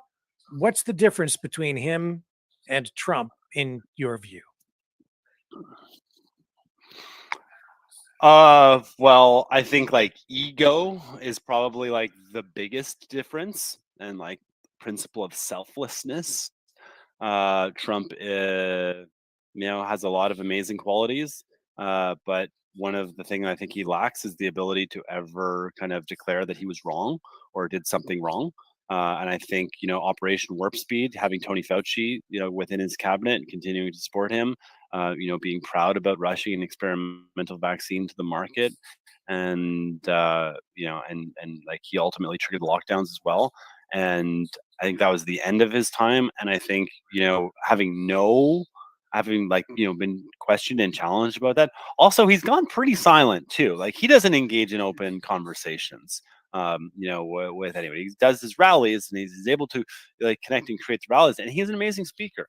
And, and I think, people are just a little bit tired of Trump because, here in Canada, it's unbelievable. Like the hate towards Trump. I mentioned the word Trump. If I had to say the word Trump around my mother, it's like, I mean, it's like, she always to the point where I mentioned the word, I said like Max Bernier and Nazi, because like, Warren Kinsella and the strategic communications team, in part with the Liberals, like did a brilliant job of smearing and creating, a large amount of hate for, Max Bernier and other freedom lovers and, whatever you want to call them, awakened Canadians who are just asking questions. All of a sudden you're Nazi, which is like which is a very kind of triggering thing. So, with Trump, it's like the last election, it wasn't that like 75 million or 76 million people voted for Trump and 80 million people voted against Trump, or maybe 70 million plus like 10 million in fabrication voted against Trump. It wasn't that they were voting for Biden. It's like they spent 4 years fomenting so much hate towards this that it all became about this. And even in that testimony yesterday, it's like Trump. It's like he's the devil. So it's like America's not getting healed with Trump. It just continues to be divided. There's no healing with Trump. No Democrats are coming around to Trump. Versus Republicans are interested in Bobby. Independents are interested in Bobby. Democrats are interested in Bobby. We've undergone a radical experiment the last 3 years with this whole COVID scamdemic. and let's try a new radical experiment of hope and unity and open, honest discussion as a new path forward. And honestly, I think Bobby is like, the man. And so far, it seems like he's doing like, he's doing everything, really well. And he's definitely like, a spiritual kind of grounded individual. The ego isn't there. He takes care of himself. His family is brilliant. I had a chance to meet some of his sons. They're all incredible, like, knowledgeable, healthy people. Within the family, obviously, there's some, some disagreements, but that's true with all families. And I certainly know that. You certainly know that too. Everyone knows that not all your siblings are going to agree, and especially when you've got like 10 siblings or however many he has. It's a massive family. And like, amongst the family and with the legacy, like there's a lot of resonance to JFK and RFK from back in the day. So when you talk about like the boomer vote or like, or the elder vote, there's a lot of people that'll see Kennedy and just say Kennedy. So it's like, I can understand why the White House is trying to continuously censor everything that Bobby has to say. And, and them doing that and being caught doing that only shows, how they continue to operate from a place of fear. And I don't believe Bobby is operating from a place of fear, but he is conscious of danger as well. And I think that's an important lesson for everybody. It's like, don't let fear dictate your actions, but don't ignore danger. Danger is something to like, to understand and to react to, but fear of something that might be is a tool for control. Gotcha. Well, Kyle, that gets us through an entire hour here. And I'll just ask you, is there anything else you'd like to add or think that I might have missed? Rick, I just want to say thank you. What a great thought-provoking hour of discussion. Appreciate you. To anybody who's watching this, appreciate you. And feel free to connect on Twitter at Kyle Kemper. Go to foreverfree.com to, order some brochures for Kennedy and, spread them around. People were wondering, why are you driving around a Kennedy bus in Canada? That's weird. I was like, I wanted to get some smoked meat in Montreal, so we drove it downtown Montreal. That was pretty fun. And then I visited my 102-year-old grandfather in Ottawa and showed him the bus, and he was super stoked on that. And then went to Parliament Hill. There was a big kind of protest for Haiti going on there. Parked the bus out front. Got that symbolic honk in. Connected with a couple people there. That was nice. And then, we're spending some time with the family, and then we're going to head south and continue this. And I'd encourage anybody to, get involved however they like. And just say, or not. It's all good. Like, just hope you're having a great day. And keep on smiling. Keep the vibrations high. That's all we can do. Awesome. Thank you very much, Kyle. It's I'm so appreciative for you spending the time here today. It's been a great conversation, and I look forward to having you back. My pleasure.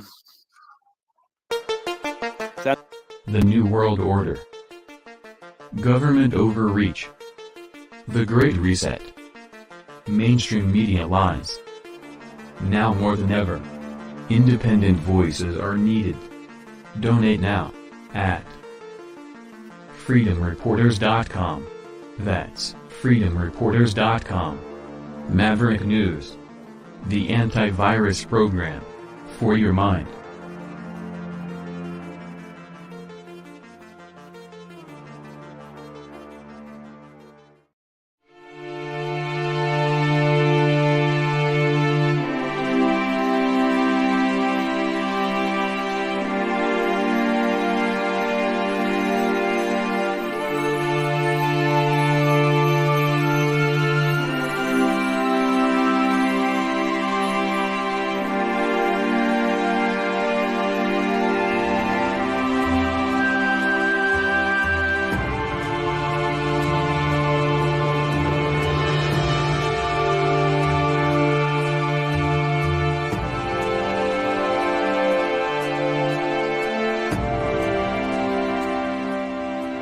Maverick News. The world is watching.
Thank you, Gina, for letting me know.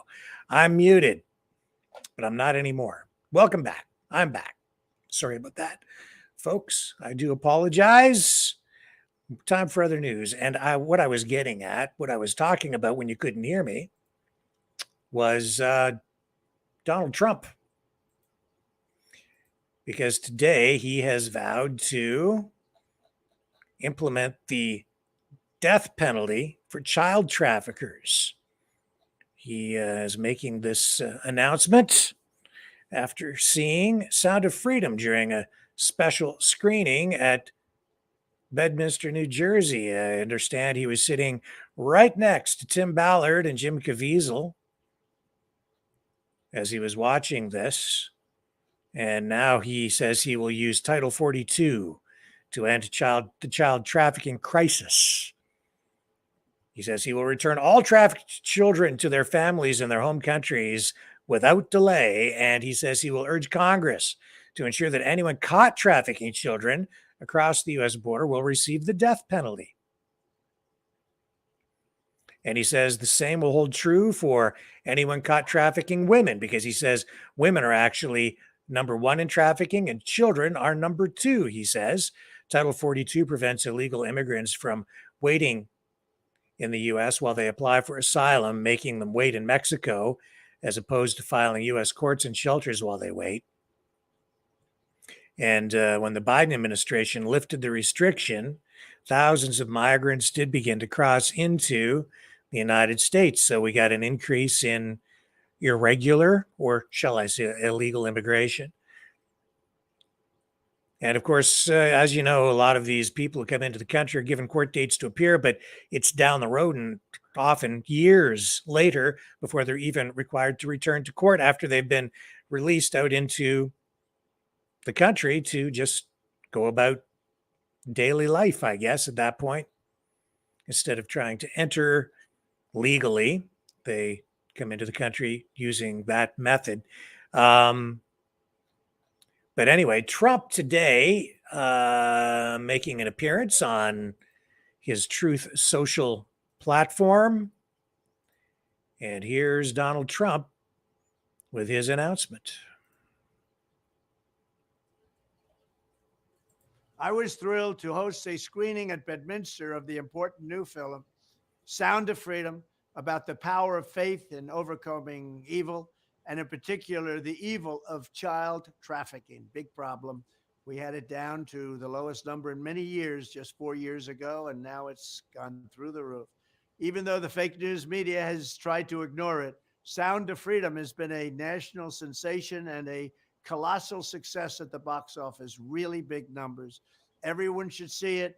This is a very important film and very important movie, and it's a very important documentary all wrapped up in one. It's really about an issue that has to be discussed. Under my leadership, we did more than any administration in history to combat human trafficking and to end modern day slavery. In one of my first acts in office, I signed an executive order targeting transnational criminal organizations that traffic and exploit innocent people. I signed the Frederick Douglass Trafficking Victims Prevention and Protection Reauthorization Act, authorizing $430 million to fight sex and labor trafficking. I signed legislation to crack down on foreign countries who are not meeting standards for eliminating trafficking, of which there are many. I also signed into law the Abolish Human Trafficking Act, which strengthened programs supporting survivors and provided more resources for ending modern slavery. We do have modern slavery, if you can believe it. Additionally, I created the first ever White House position focused solely on combating human trafficking. And perhaps most importantly, we created the most secure border in U.S. history by far, dealing a major blow to the cartels and traffickers. We built hundreds of miles of wall. We renovated hundreds of miles of wall. We never had anything like it. And then I got Mexico free of charge to give us 28,000 soldiers to protect us from people coming into our country illegally. When I am back in the White House, I will immediately end the Biden border nightmare that traffickers are using to exploit vulnerable women and children. We will fully secure the border. I will wage war on the cartels just as I destroyed the ISIS caliphate, 100% gone, 100% destroyed. They'll come back now because we have a weak administration. I will use Title 42 to end the child trafficking crisis by returning all trafficked children to their families in their home countries and without delay. And I will urge Congress to ensure that anyone caught trafficking children across our border receives the death penalty immediately. And that includes also for women, because women, as you know, are number one in trafficking. Children are actually number two. I want to thank Eduardo, Jim, Tim Ballard, and everyone else involved in this film for their incredible efforts and their great genius. Together, we will end the scourge of human trafficking, and we will defend the dignity of human life. Thank you very much.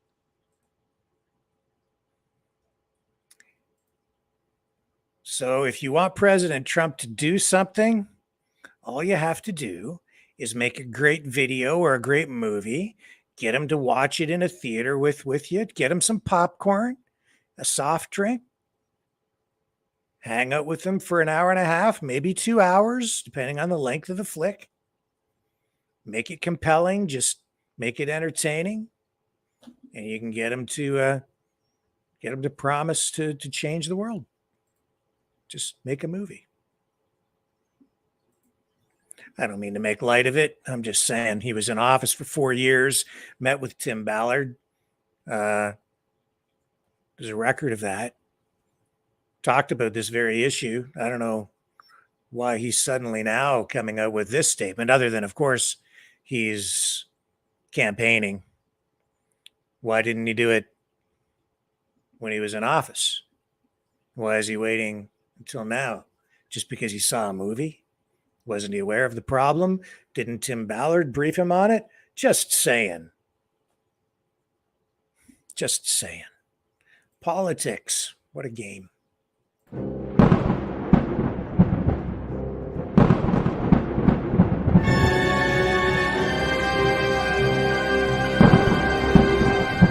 Fear not the storm, for truth is on our side. Maverick News. The world is watching.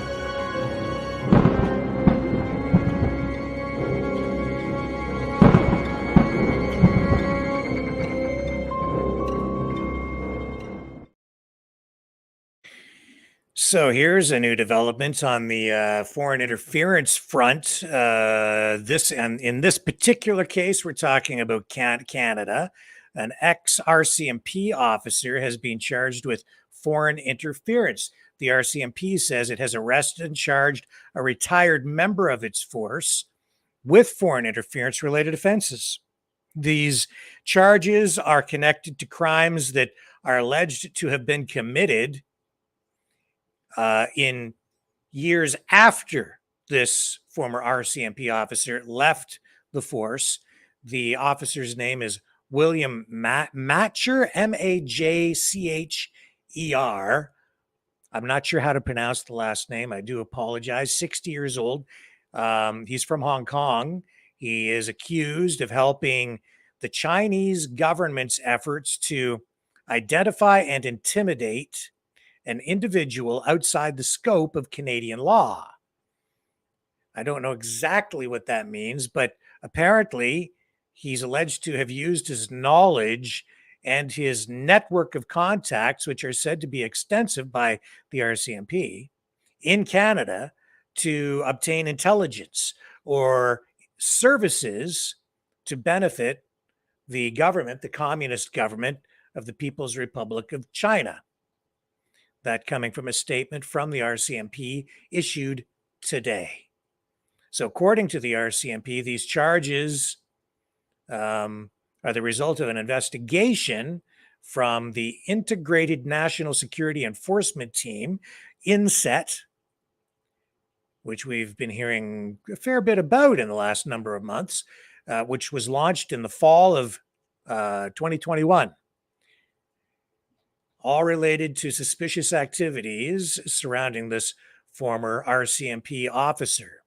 He has also been charged with 2 counts under the rarely used Security of Information Act, preparatory acts for the benefit of a foreign entity and conspiracy. So the concerns about Chinese interference, influence in the Canadian political system and beyond that even continue to linger, but still no full-blown inquiry into potential foreign interference and its impact on the last Canadian election. No formal inquiry called at this point, but the issue isn't dead, and we're seeing that there is real activity going on here. I mean, all the political parties have acknowledged it. The Prime Minister has acknowledged it. The people looking into this, investigating it, have acknowledged that there's a problem, but the government not willing to go the full mile and initiate a full-blown inquiry into this. So I don't know. I don't know where it's going to end up, but we'll keep on following this. It's far from over. What else do I have to talk about tonight? Next week, this UFO stuff keeps coming up. So next week, a House committee will hold hearings, or a hearing on UFOs. This is supposed to happen next Wednesday, I believe. So the House Oversight Committee will hold this hearing. It'll be on unidentified aerial phenomena, often called UAPs or UFOs or whatever you want to call them. So this was announced by Republican Tim Burchett. And they talked about this earlier this week, but I did want to mention that this is coming up next week because I just find all of this interesting, a little bit bizarre. I'm not sure how much weight to put to this or how much stock to put in it. I don't know what this is really about. Are we really talking about aliens flying around, or are we talking about other countries with aircraft that we don't understand, using technology that we don't understand? Are we talking about a hoax? Is this some sort of a psyop? What is it? What is going on? Why all this attention on UFOs? I've seen some reports in both the mainstream and I've seen some reports in independent media online that honestly are just way too wild to believe. So there's no doubt in my mind that some people talking about this are exploiting it, where there might be a genuine effort underway on some level to actually provide real transparency so we know what is really going on. And am I here dismissing the possibility of extraterrestrial life? No.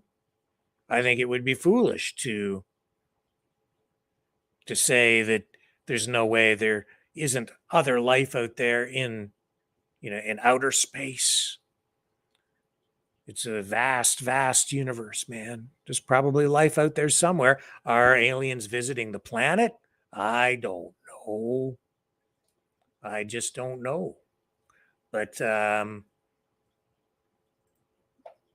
we'll find out more next Wednesday. Here's a little clip from Tim Burchett, Republican. Here, I'll bring this up so that you can see what I'm talking about. Here we go. Let's listen to what he has to say.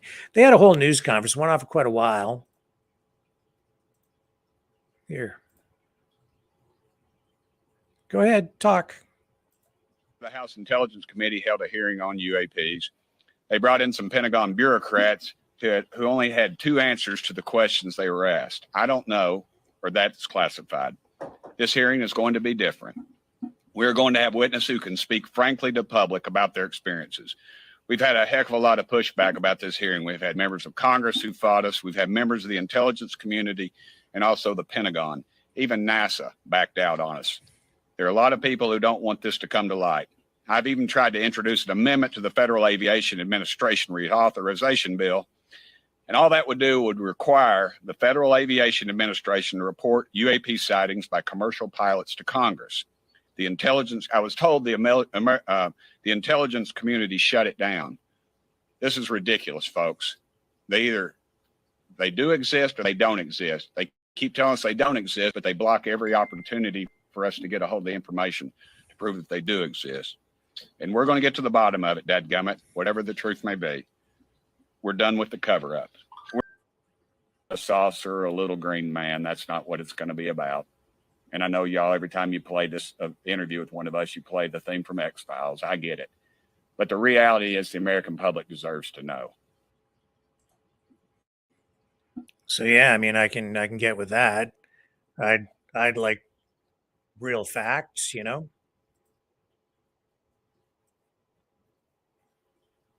Whether it's like you said, they're either real or they're not. What the heck is going on? I don't know. Haven't got a clue, really. It's all a big mystery. And yeah, you play the X-Files music because we don't know. Not really. But if we had real information, real facts, then we would know. Although these days, I think no matter what happens, there will be always people who question whether what we're being told is even true. And maybe rightly so. Will the government ever really tell us what the truth is and reveal real information? I don't know. But why now? That's the other thing. Why is all this happening right now? Why to this level? I just don't know. What else did I have for you this evening? Don't want to miss any of the stuff that I had queued up. Chrystia Freeland was at the Aspen Security. Well, that war in Ukraine, we're paying for it now, and it looks like we're going to be paying for it later, too, especially if Russia wins the conflict. Now, if Russia loses, I don't know, maybe even if they do lose, it looks like Chrystia Freeland is getting ready to not just hold on. Well, it looks like she's getting ready to complete the theft of Russian assets from Russian citizens that they have seized.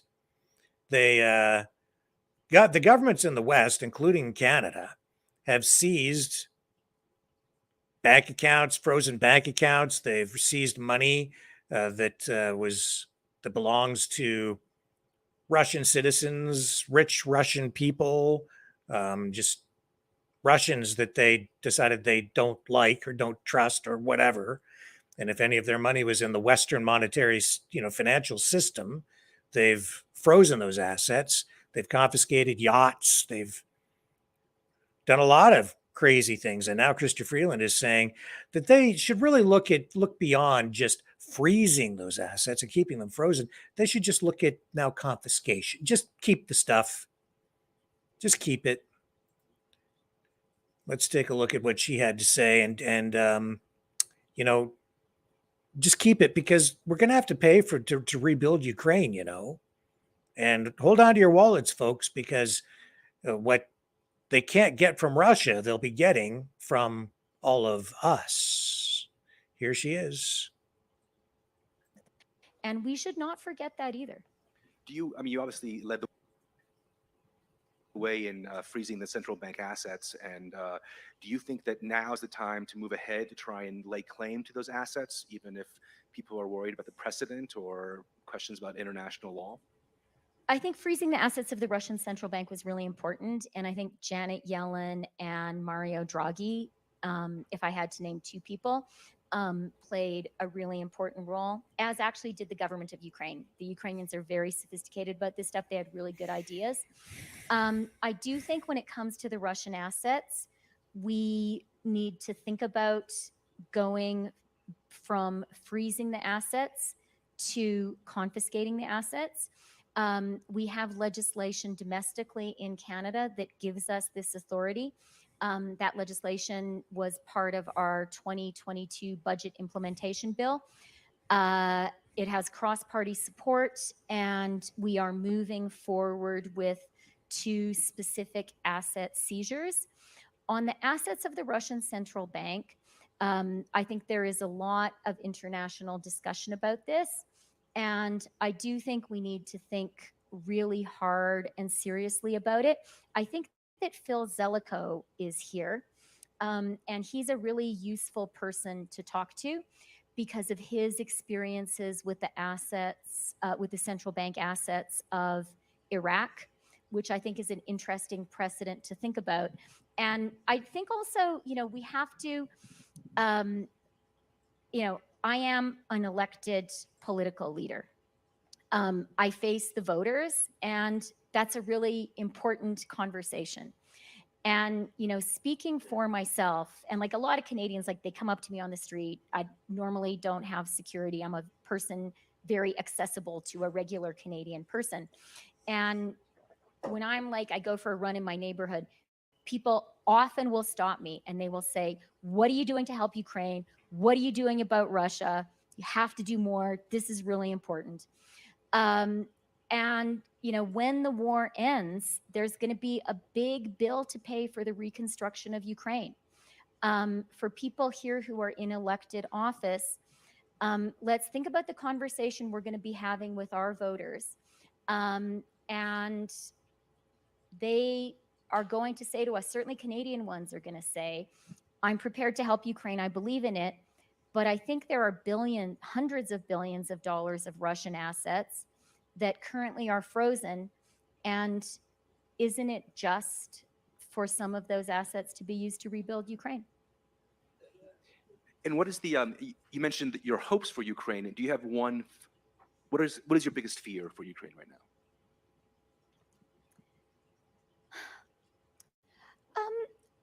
My biggest fear for Ukraine actually is us. I think the Ukrainians in Ukraine, and this is not going to be forever, that moment of unity in any country, it happens when there's a threat and you have to rebuild. But what I worry about, and I've worried about since the beginning, is, our collective ability to stay the course. Having said that, I have a lot of faith in the citizens of democracies. And I think thus far in the war, political leaders have been surprised on the upside by the commitment of their own citizens to support Ukraine. And I think that's because, people don't have to come to the Aspen Security Forum to understand that there's a there are basic principles at stake here. This is democracy versus dictatorship. Okay. This is the right of people to defend the sovereignty of their own borders. I find regular Canadians, they really get that. It doesn't take a long explanation. So I worry, will we stay the course? But so far, our people have been pretty great, right? Right. Let me ask you one last question on behalf of my colleagues. I know this is the best job you've ever had, but working with you was the best, Matt, Shirley, and also Ed Luce, who is here. There's many other proteges of Krista in this audience. But from my reading of the Canadian press, we have an Ottawa playbook. Please subscribe. It's a shameless plug right there. Okay, it's actually good. We read it. I read it every day. Good. I see your name mentioned for other jobs, maybe in Canada, overseas, at NATO or in other parts. If you're thinking about your next challenge, is that something that you would prefer for it to be in Canada or overseas? So as you guys may have heard, this is a not straightforward moment in the global economy or in any country's economy, right? Inflation in Canada has come down. You didn't ask me about this, Matt. I can't believe it, okay? Inflation, we had our inflation number on Tuesday, 2.8%. Isn't that great? Yeah, it is. Yeah, you put a bunch of people out of work. That's how you did it. Bank of Canada's target range. This is huge. It's come down from 8.1% last June. But yay, more unemployment to get to 2.8. All the challenges of COVID, that is huge. Building a green economy is huge. For us, we are a very pro-immigration country. We have an immigration target of 500,000 new Canadians every year. But that means we have to build a lot of houses for all those new Canadians. So we have some big challenges before us. And my view is Canadians deserve a finance minister and a deputy prime minister who is very focused on their challenges and on advocating for them and on telling their story to our American friends. Et merci beaucoup pour votre attention. Merci beaucoup pour votre amitié. Ça me fait un tellement grand plaisir d'être avec vous aujourd'hui. Okay. Thank you, Krista. Thanks very much.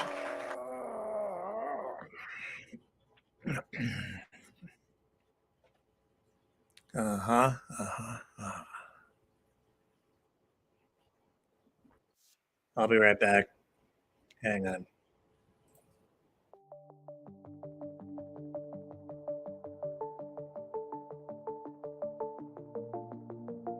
Greetings, brave Mavericks. Our quest for truth continues. We go beyond fake news. Together we expose propaganda. Together we pull others out of rabbit holes. We are maverick thinkers. We are all unique individuals, defenders of individual rights and freedoms, credible, trusted, grounded in reality. Maverick News, Maverick News. Defending free speech, free speech. Donate at freedomreporters.com. Do it now. Tomorrow may be too late. Maverick News. The world is watching.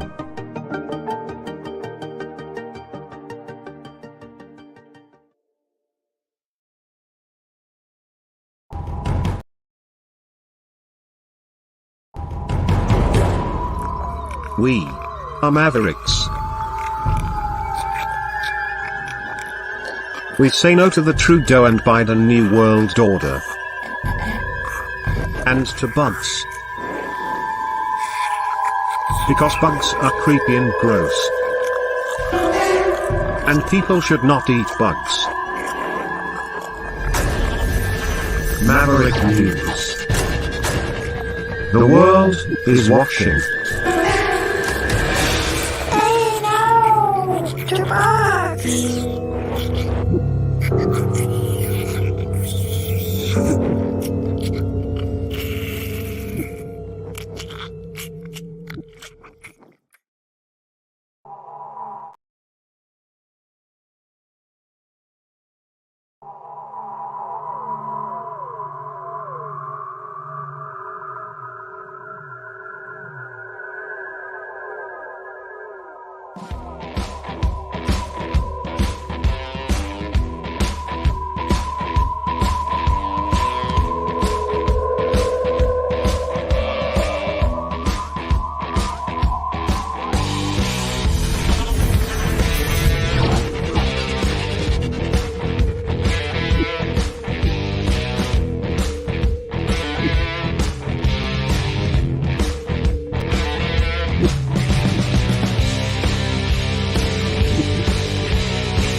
Maverick News.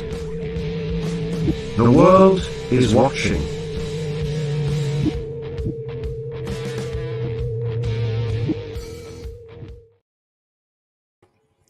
So the other thing we keep hearing about, not just UFOs, but artificial intelligence, which is very real, even though it's artificial, which is a strange concept in itself.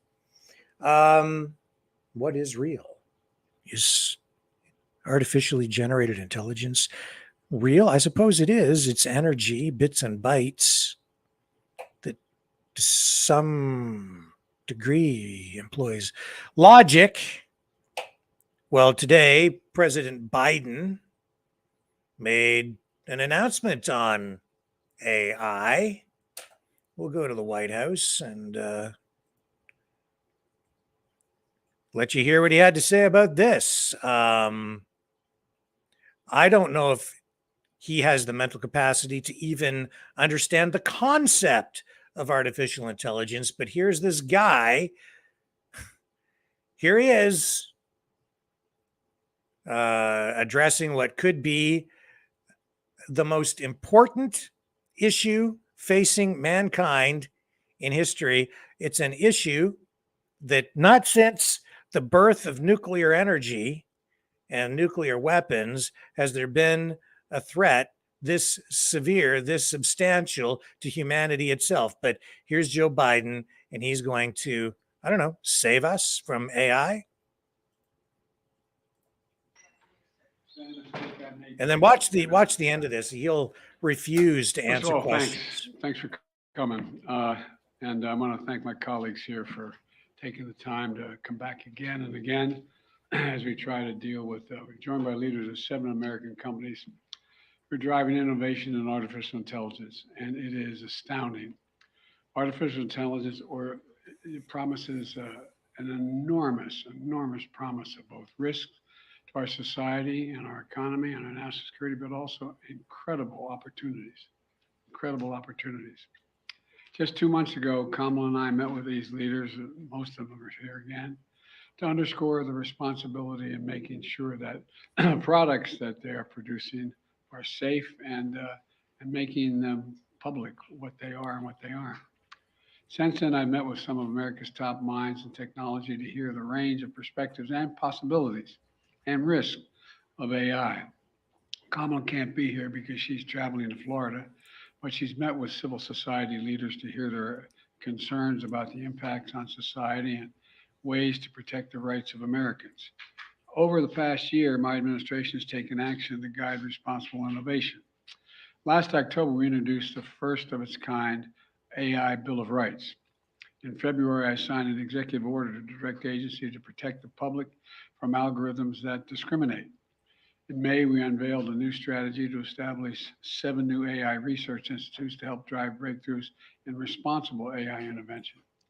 And today, I'm pleased to announce that these 7 companies have agreed to voluntary commitments for responsible innovation. These commitments, which the companies will implement immediately, underscore 3 fundamental principles: safety, security, and trust. First, the companies have an obligation to make sure their technology is safe before releasing it to the public. That means testing the capabilities of their systems, assessing their potential risk, and making the results of these assessments public. Second, companies must prioritize the security of their systems by safeguarding their models against cyber threats and managing the risk to our national security and sharing the best practices and industry standards that are necessary. Third, the companies have a duty to earn the people's trust and empower users to make informed decisions labeling content that has been altered or AI generated, rooting out bias and discrimination, strengthening privacy protections, and shielding children from harm. And finally, companies have agreed to find ways for AI to help meet society's greatest challenges, from cancer to climate change, and invest in education and new jobs to help students and workers prosper from the opportunities, and there are enormous opportunities of AI. These commitments are real and they're concrete. They're going to help industry fulfill its fundamental obligation to Americans to develop safe, secure, and trustworthy technologies that benefit society and uphold our values and our shared values. Let me close with this. We'll see more technology change in the next 10 years or even in the next few years than we've seen in the last 50 years. That has been an astounding revelation to me, quite frankly. Artificial intelligence is going to transform the lives of people around the world. The group here will be critical in shepherding that innovation with responsibility and safety by design to earn the trust of Americans. And quite frankly, as I met with world leaders, all the G7 is focusing on the same thing. Social media has shown us the harm that powerful technology can do without the right safeguards in place. And I've said at the State of the Union that Congress needs to pass bipartisan legislation to impose strict limits on personal data collection, ban targeted advertisements to kids, require companies to put health and safety first. But we must be clear-eyed and vigilant about the threats emerging technologies that can pose, don't have to, but can pose to our democracy and our values. Americans are seeing how advanced artificial intelligence and the pace of innovation have the power to disrupt jobs and industries. These commitments are a promising step, but we have a lot more work to do together. Realizing the promise of AI by managing the risk is going to require some new laws, regulations, and oversight. In the weeks ahead, I'm going to continue to take executive action to help America lead the way toward responsible innovation. And we're going to work with both parties to develop appropriate legislation and regulation. I'm pleased that Leader Schumer and Leader Jeffries and others in the Congress are making this a top bipartisan priority. As we advance the agenda here at home, we'll lead work with our allies and partners on a common international framework to govern the development of AI. I thank these leaders that are in the room with me today and their partnership, and their commitments that they're making. This is a serious responsibility. We have to get it right. And there's enormous potential upside as well. So I want to thank you all. And they're about to go down to a meeting, which I'll catch up with them later. So thank you. Mr. President, can you tell us about the hacking of cabinet officials by China and the threshold of concern you have about that, sir? Ready? And he just ignores the question and walks away. The end. And when I say the end, I mean, I'm afraid that we might be looking at the end. Like really looking at the end of an empire, the end of our way of life, the end of our quality of life, the end of our countries as we've known them, the end of prosperity. We have the BRICS nations coming together, threatening the dominance of the US dollar when that happens. And I think that is happening, which is partly what the war in Ukraine is about. But as the US dollar loses its position as the world default currency, our economies will begin to disintegrate. And the United States is sitting here trying to position itself for the future, talking about artificial intelligence, which poses a potential existential threat to humanity itself, saying that these companies have to guarantee or promise to not release this technology through various products or services to the public until they're sure that they can be safe. But I think we need to make sure that these systems are safe even at the testing phase and isolate them somehow so that we make sure they don't get out into the world like some sort of a virus. And I don't have much confidence in the way that the United States is handling things. And I don't have much confidence in their cybersecurity, especially given that the last question there was about hacking and China, which relates to a story from earlier this week, that has emerged throughout this week. A significant cyber incident was reported involving the U.S. ambassador to China. A report came out from the Wall Street Journal saying Beijing-linked hackers had infiltrated the email account of the U.S. ambassador to China, Ambassador Nicholas Burns. The intrusion is suspected to be part of an espionage operation that has potentially compromised hundreds of thousands of U.S. government emails.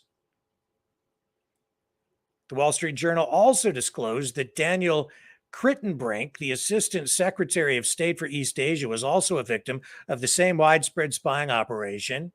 Microsoft, the tech giant, recently made revelations about this espionage campaign. The U.S. State Department has been tight-lipped about the details surrounding this cyber breach. And when questioned about the situation, they declined to provide any specifics this week, only stating that the investigation into the spying operation is ongoing. Meanwhile, the U.S. ambassador's embassy in Beijing has referred to remarks made by Secretary of State Antony Blinken earlier this month. He emphasized that any action targeting the U.S. government, American companies, or citizens is a matter of deep concern, of course, and the United States will respond appropriately, he says. But I don't have much faith in Mr. Blinken either, or his judgment. The Chinese embassy in Washington responded to the allegations this week, asserting that China has consistently opposed and combats cyber attacks of all kinds. They say through a spokesperson, that they've rejected any groundless speculation about the source of these cyber attacks, saying that China's stance on this matter is clear. So they're basically denying that they're involved in this.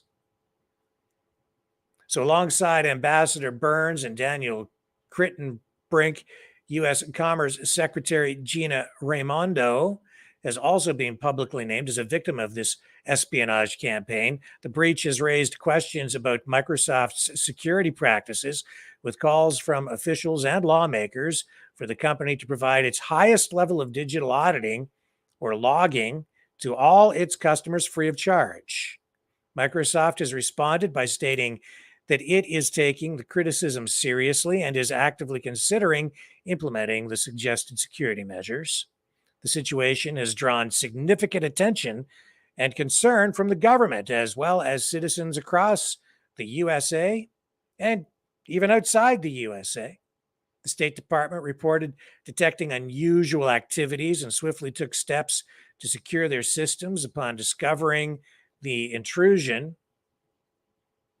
And so this is another story that definitely needs to be followed. If you can't even keep your email secure for government officials, you've got thousands and thousands of emails that have been potentially compromised by some foreign entity, whether they choose to blame it on China or some other country. In this case, they're saying it's China, but sometimes other countries make it look like it's somebody else. They route things through and use VPNs and do all kinds of things that we probably aren't even aware of, using technology and techniques, methods that go beyond probably all of our ability to understand, because they're using technology, software, things that are probably secret government things. So who knows? China denies it. They say it's China. It's all part of this ongoing war, information war, and that's part of the information war is hacking to get into systems. And once they have access to those emails, it's a plethora. It's a huge treasure trove of intelligence, of information. They'll learn. They'll be able to see what the U.S. government is up to. If they can't even keep that stuff secure, man, how can we trust that anything going on with artificial intelligence right now is secure, that we're going to be safe from it, and that we'll only reap the benefits from it? I submit to you that there will be unintended consequences from the implementation and use of artificial intelligence. This is going to impact our lives in ways that none of us have foreseen. None of us are even able to predict. because we don't fully understand where the technology is going to take us. But it is being used now and is expanding at an exponential rate. And that means it's going to, it's, what exponents are, right? It means that it's like you start with 2 and then you get 4 and then it doubles and doubles and doubles and expands out exponentially and until it's just gets so smart so fast that you can't even keep up. And they're already talking about using it in warfare.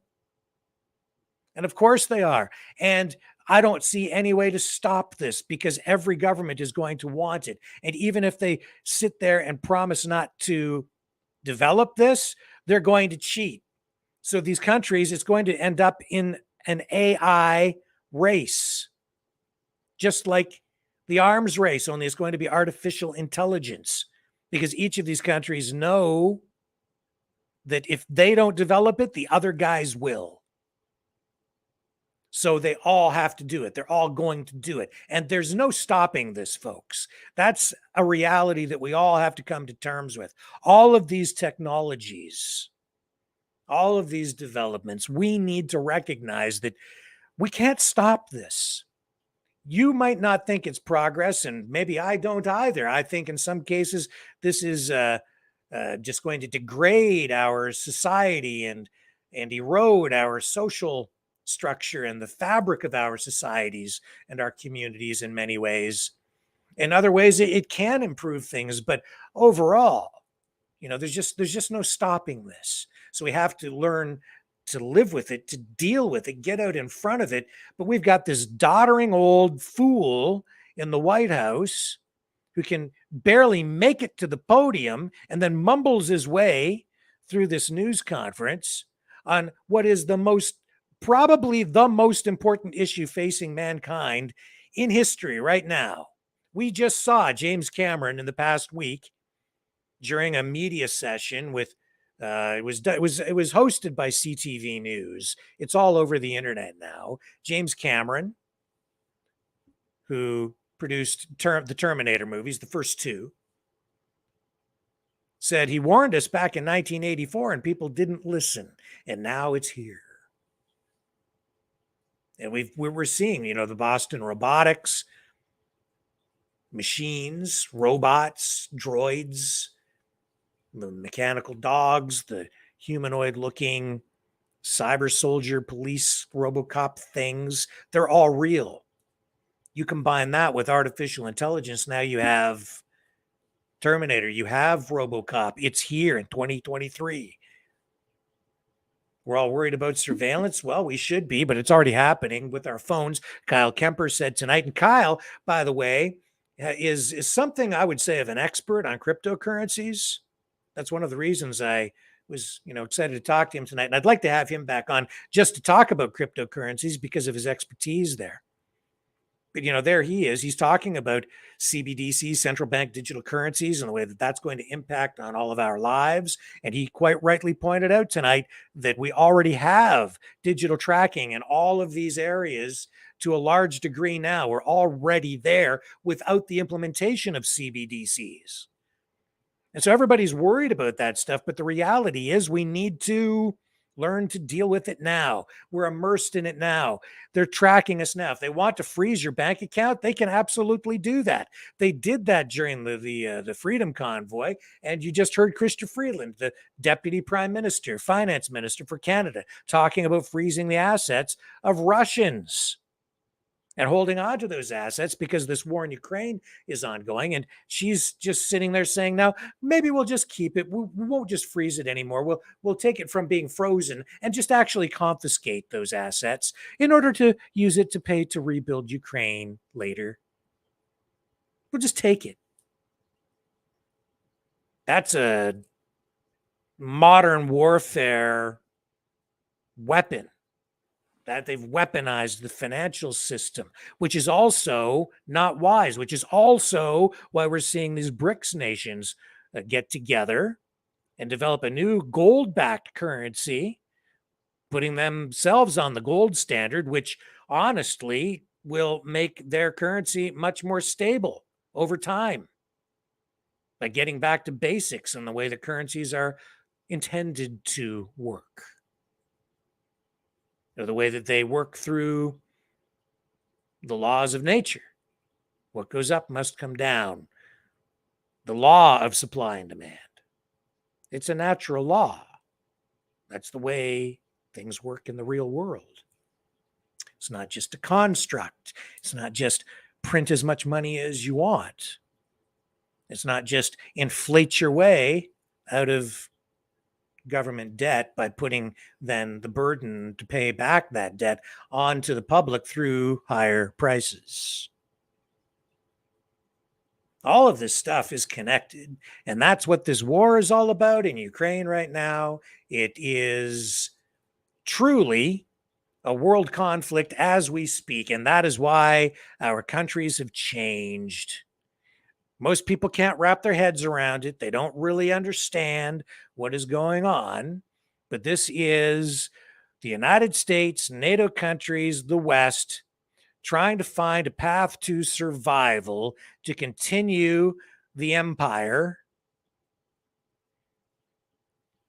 by ensuring the survival of the Western economy through technology, through increasing debt, through expansionism, and by transferring debt to other countries, onto the middle class. And that's why people see this in some ways as a class war, which in many respects it is. But you can see how everything intertwines, connects, and that's why AI is so important, because whoever develops it and gets the lead on that may, in fact, ensure their dominance for the future. But at the same time, it could result in our extinction. It truly could. That is an absolute possibility, a threat. And because AI will expand at an exponential rate, all of this is happening much faster than anyone, I think, even realizes.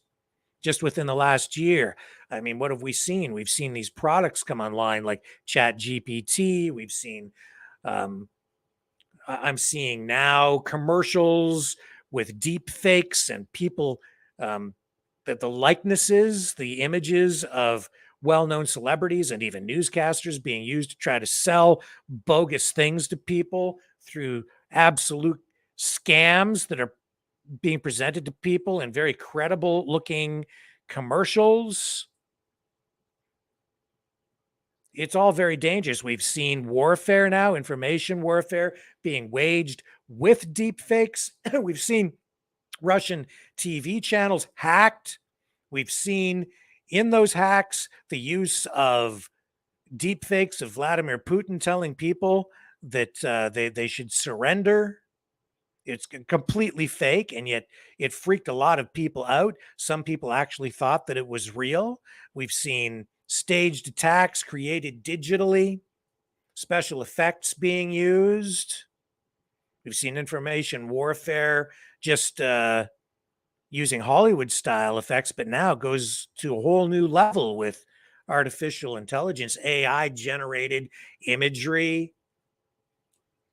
And we're seeing that over in Hollywood, the actors, the writers, everybody working over there is worried that their livelihoods, their careers may be in jeopardy, because the big media companies over there, they want to use this technology to produce movies and films and music and all kinds of different media products using the images and likenesses of these actors without actually ever paying them beyond an initial fee. But they keep all the royalties and the residuals and the spin-off profits from other products using their images. And even after these actors are dead, and indeed they can recycle old actors. You want a new movie with Clark Gable, or you want a new movie with Fred Astaire dancing? You can pull out stuff from the archives, create a whole new Fred Astaire, do a whole movie generate a artificial voice and it would be completely believable. And we've seen that they're actually doing that now. This is an absolute this will be the ultimate disruptive technology. This will displace so many people from so many different kinds of jobs, especially white collar jobs, lawyers, potentially doctors, maybe even surgeons once you start using robots. Combined with artificial intelligence, they can perform surgeries on people, probably more safely, no slip of the scalpel. Everything would be precision, digitally controlled, using AI, diagnose people's illnesses, using artificial intelligence. Lawyers, you don't need a lawyer anymore. What does a lawyer do anyway? They learn the law and how to apply it. So you fill up a computer using AI with all of the legal precedents, all of the legal history, the laws themselves. And the computer can probably do a much better job of assessing and recommending a course of action and providing a legal defense for you than even a lawyer could, because the computer can do the work of probably an entire legal team in a matter of minutes,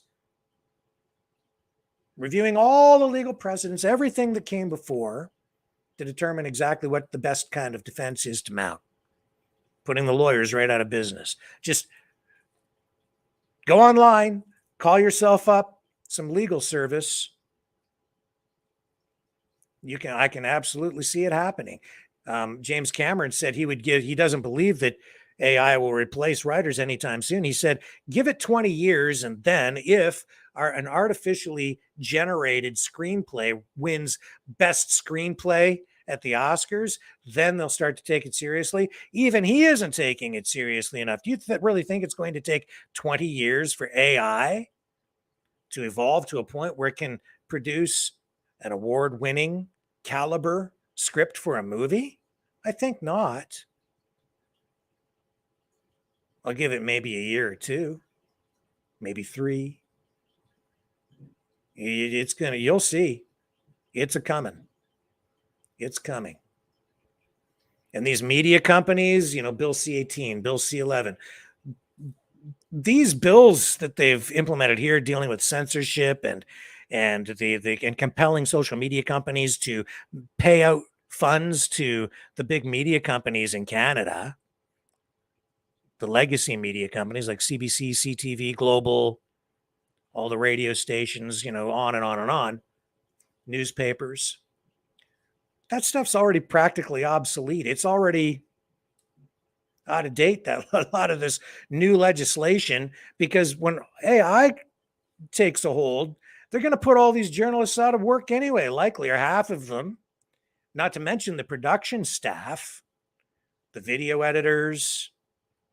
I'm seeing all kinds of technology coming online, different services, applications that we can begin to use to do production here. I use some of those tools here myself already. It's amazing what is coming online, what's available. People's jobs are on the line.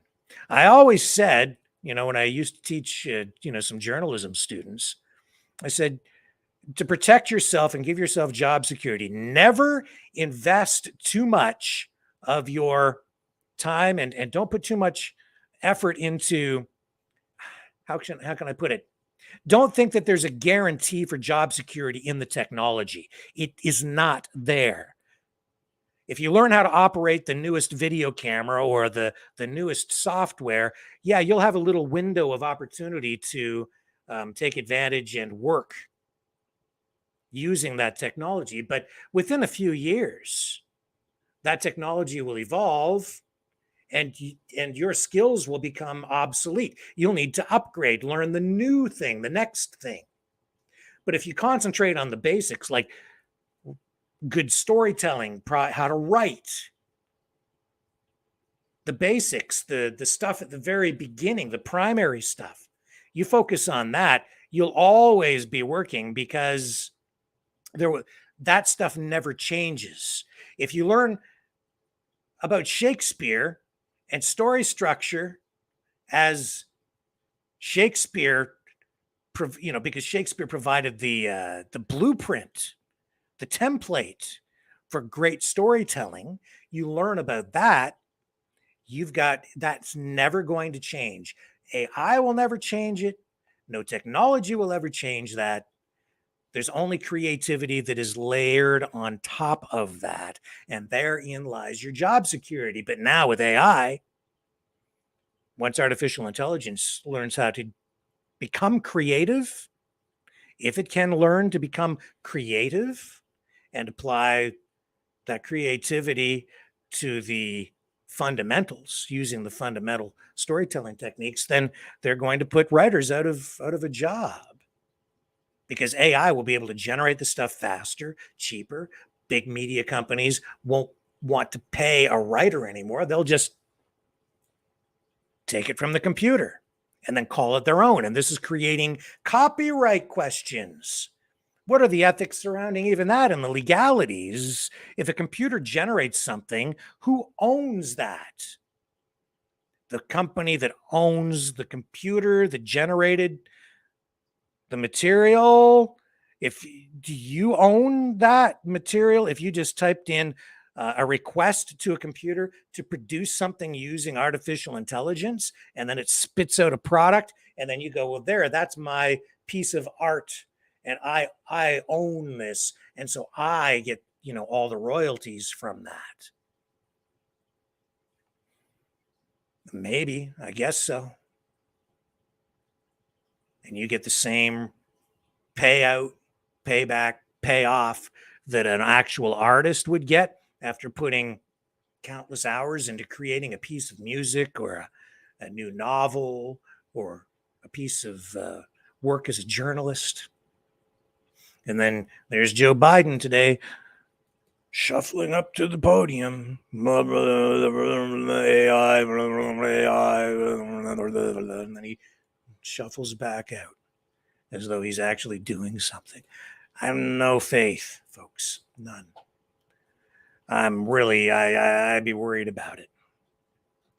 I am worried about it. I think we're witnessing maybe the end of times in that way.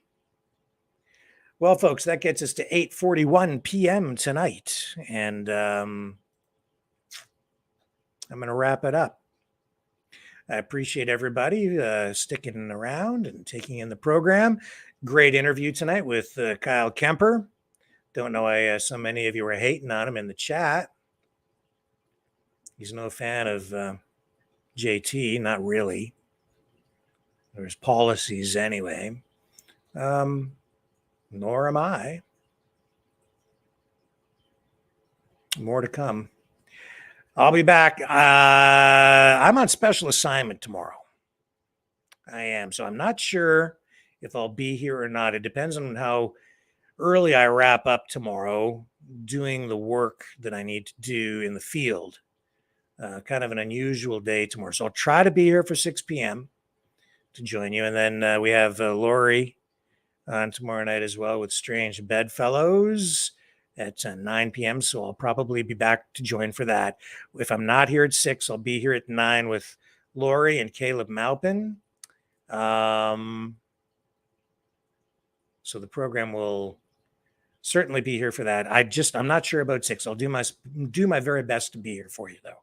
But I do have a very important meeting, interview, and some work to do for this program during the day tomorrow that's going to take up some time. So we will see if I'm here. Please like, share, subscribe. Consider supporting the program by donating at freedomreporters.com. Right there's the banner on the screen. You can also support us by donating not just at the freedomreporters.com PayPal link, but also over at Give Send Go through the URL maverickdonations.com. Just type maverickdonations.com into your website browser, your URL bar at the top. It'll take you right to the Give Send Go page. And again, please make sure you hit the notification bell if you subscribe on YouTube That'll make sure you don't miss any of our videos. And consider subscribing over on Rumble. Super important that we continue to build our audience over there. We are on Facebook right now. We've been on all night on the one page. So if you're watching over there, please consider sharing. That will help us out a lot as well. Appreciate all you guys hanging around. And I will, as I say, try to be back tomorrow night, 6 p.m. Eastern Standard Time, right here on the Maverick News channel. I will catch you all tomorrow on the flip side.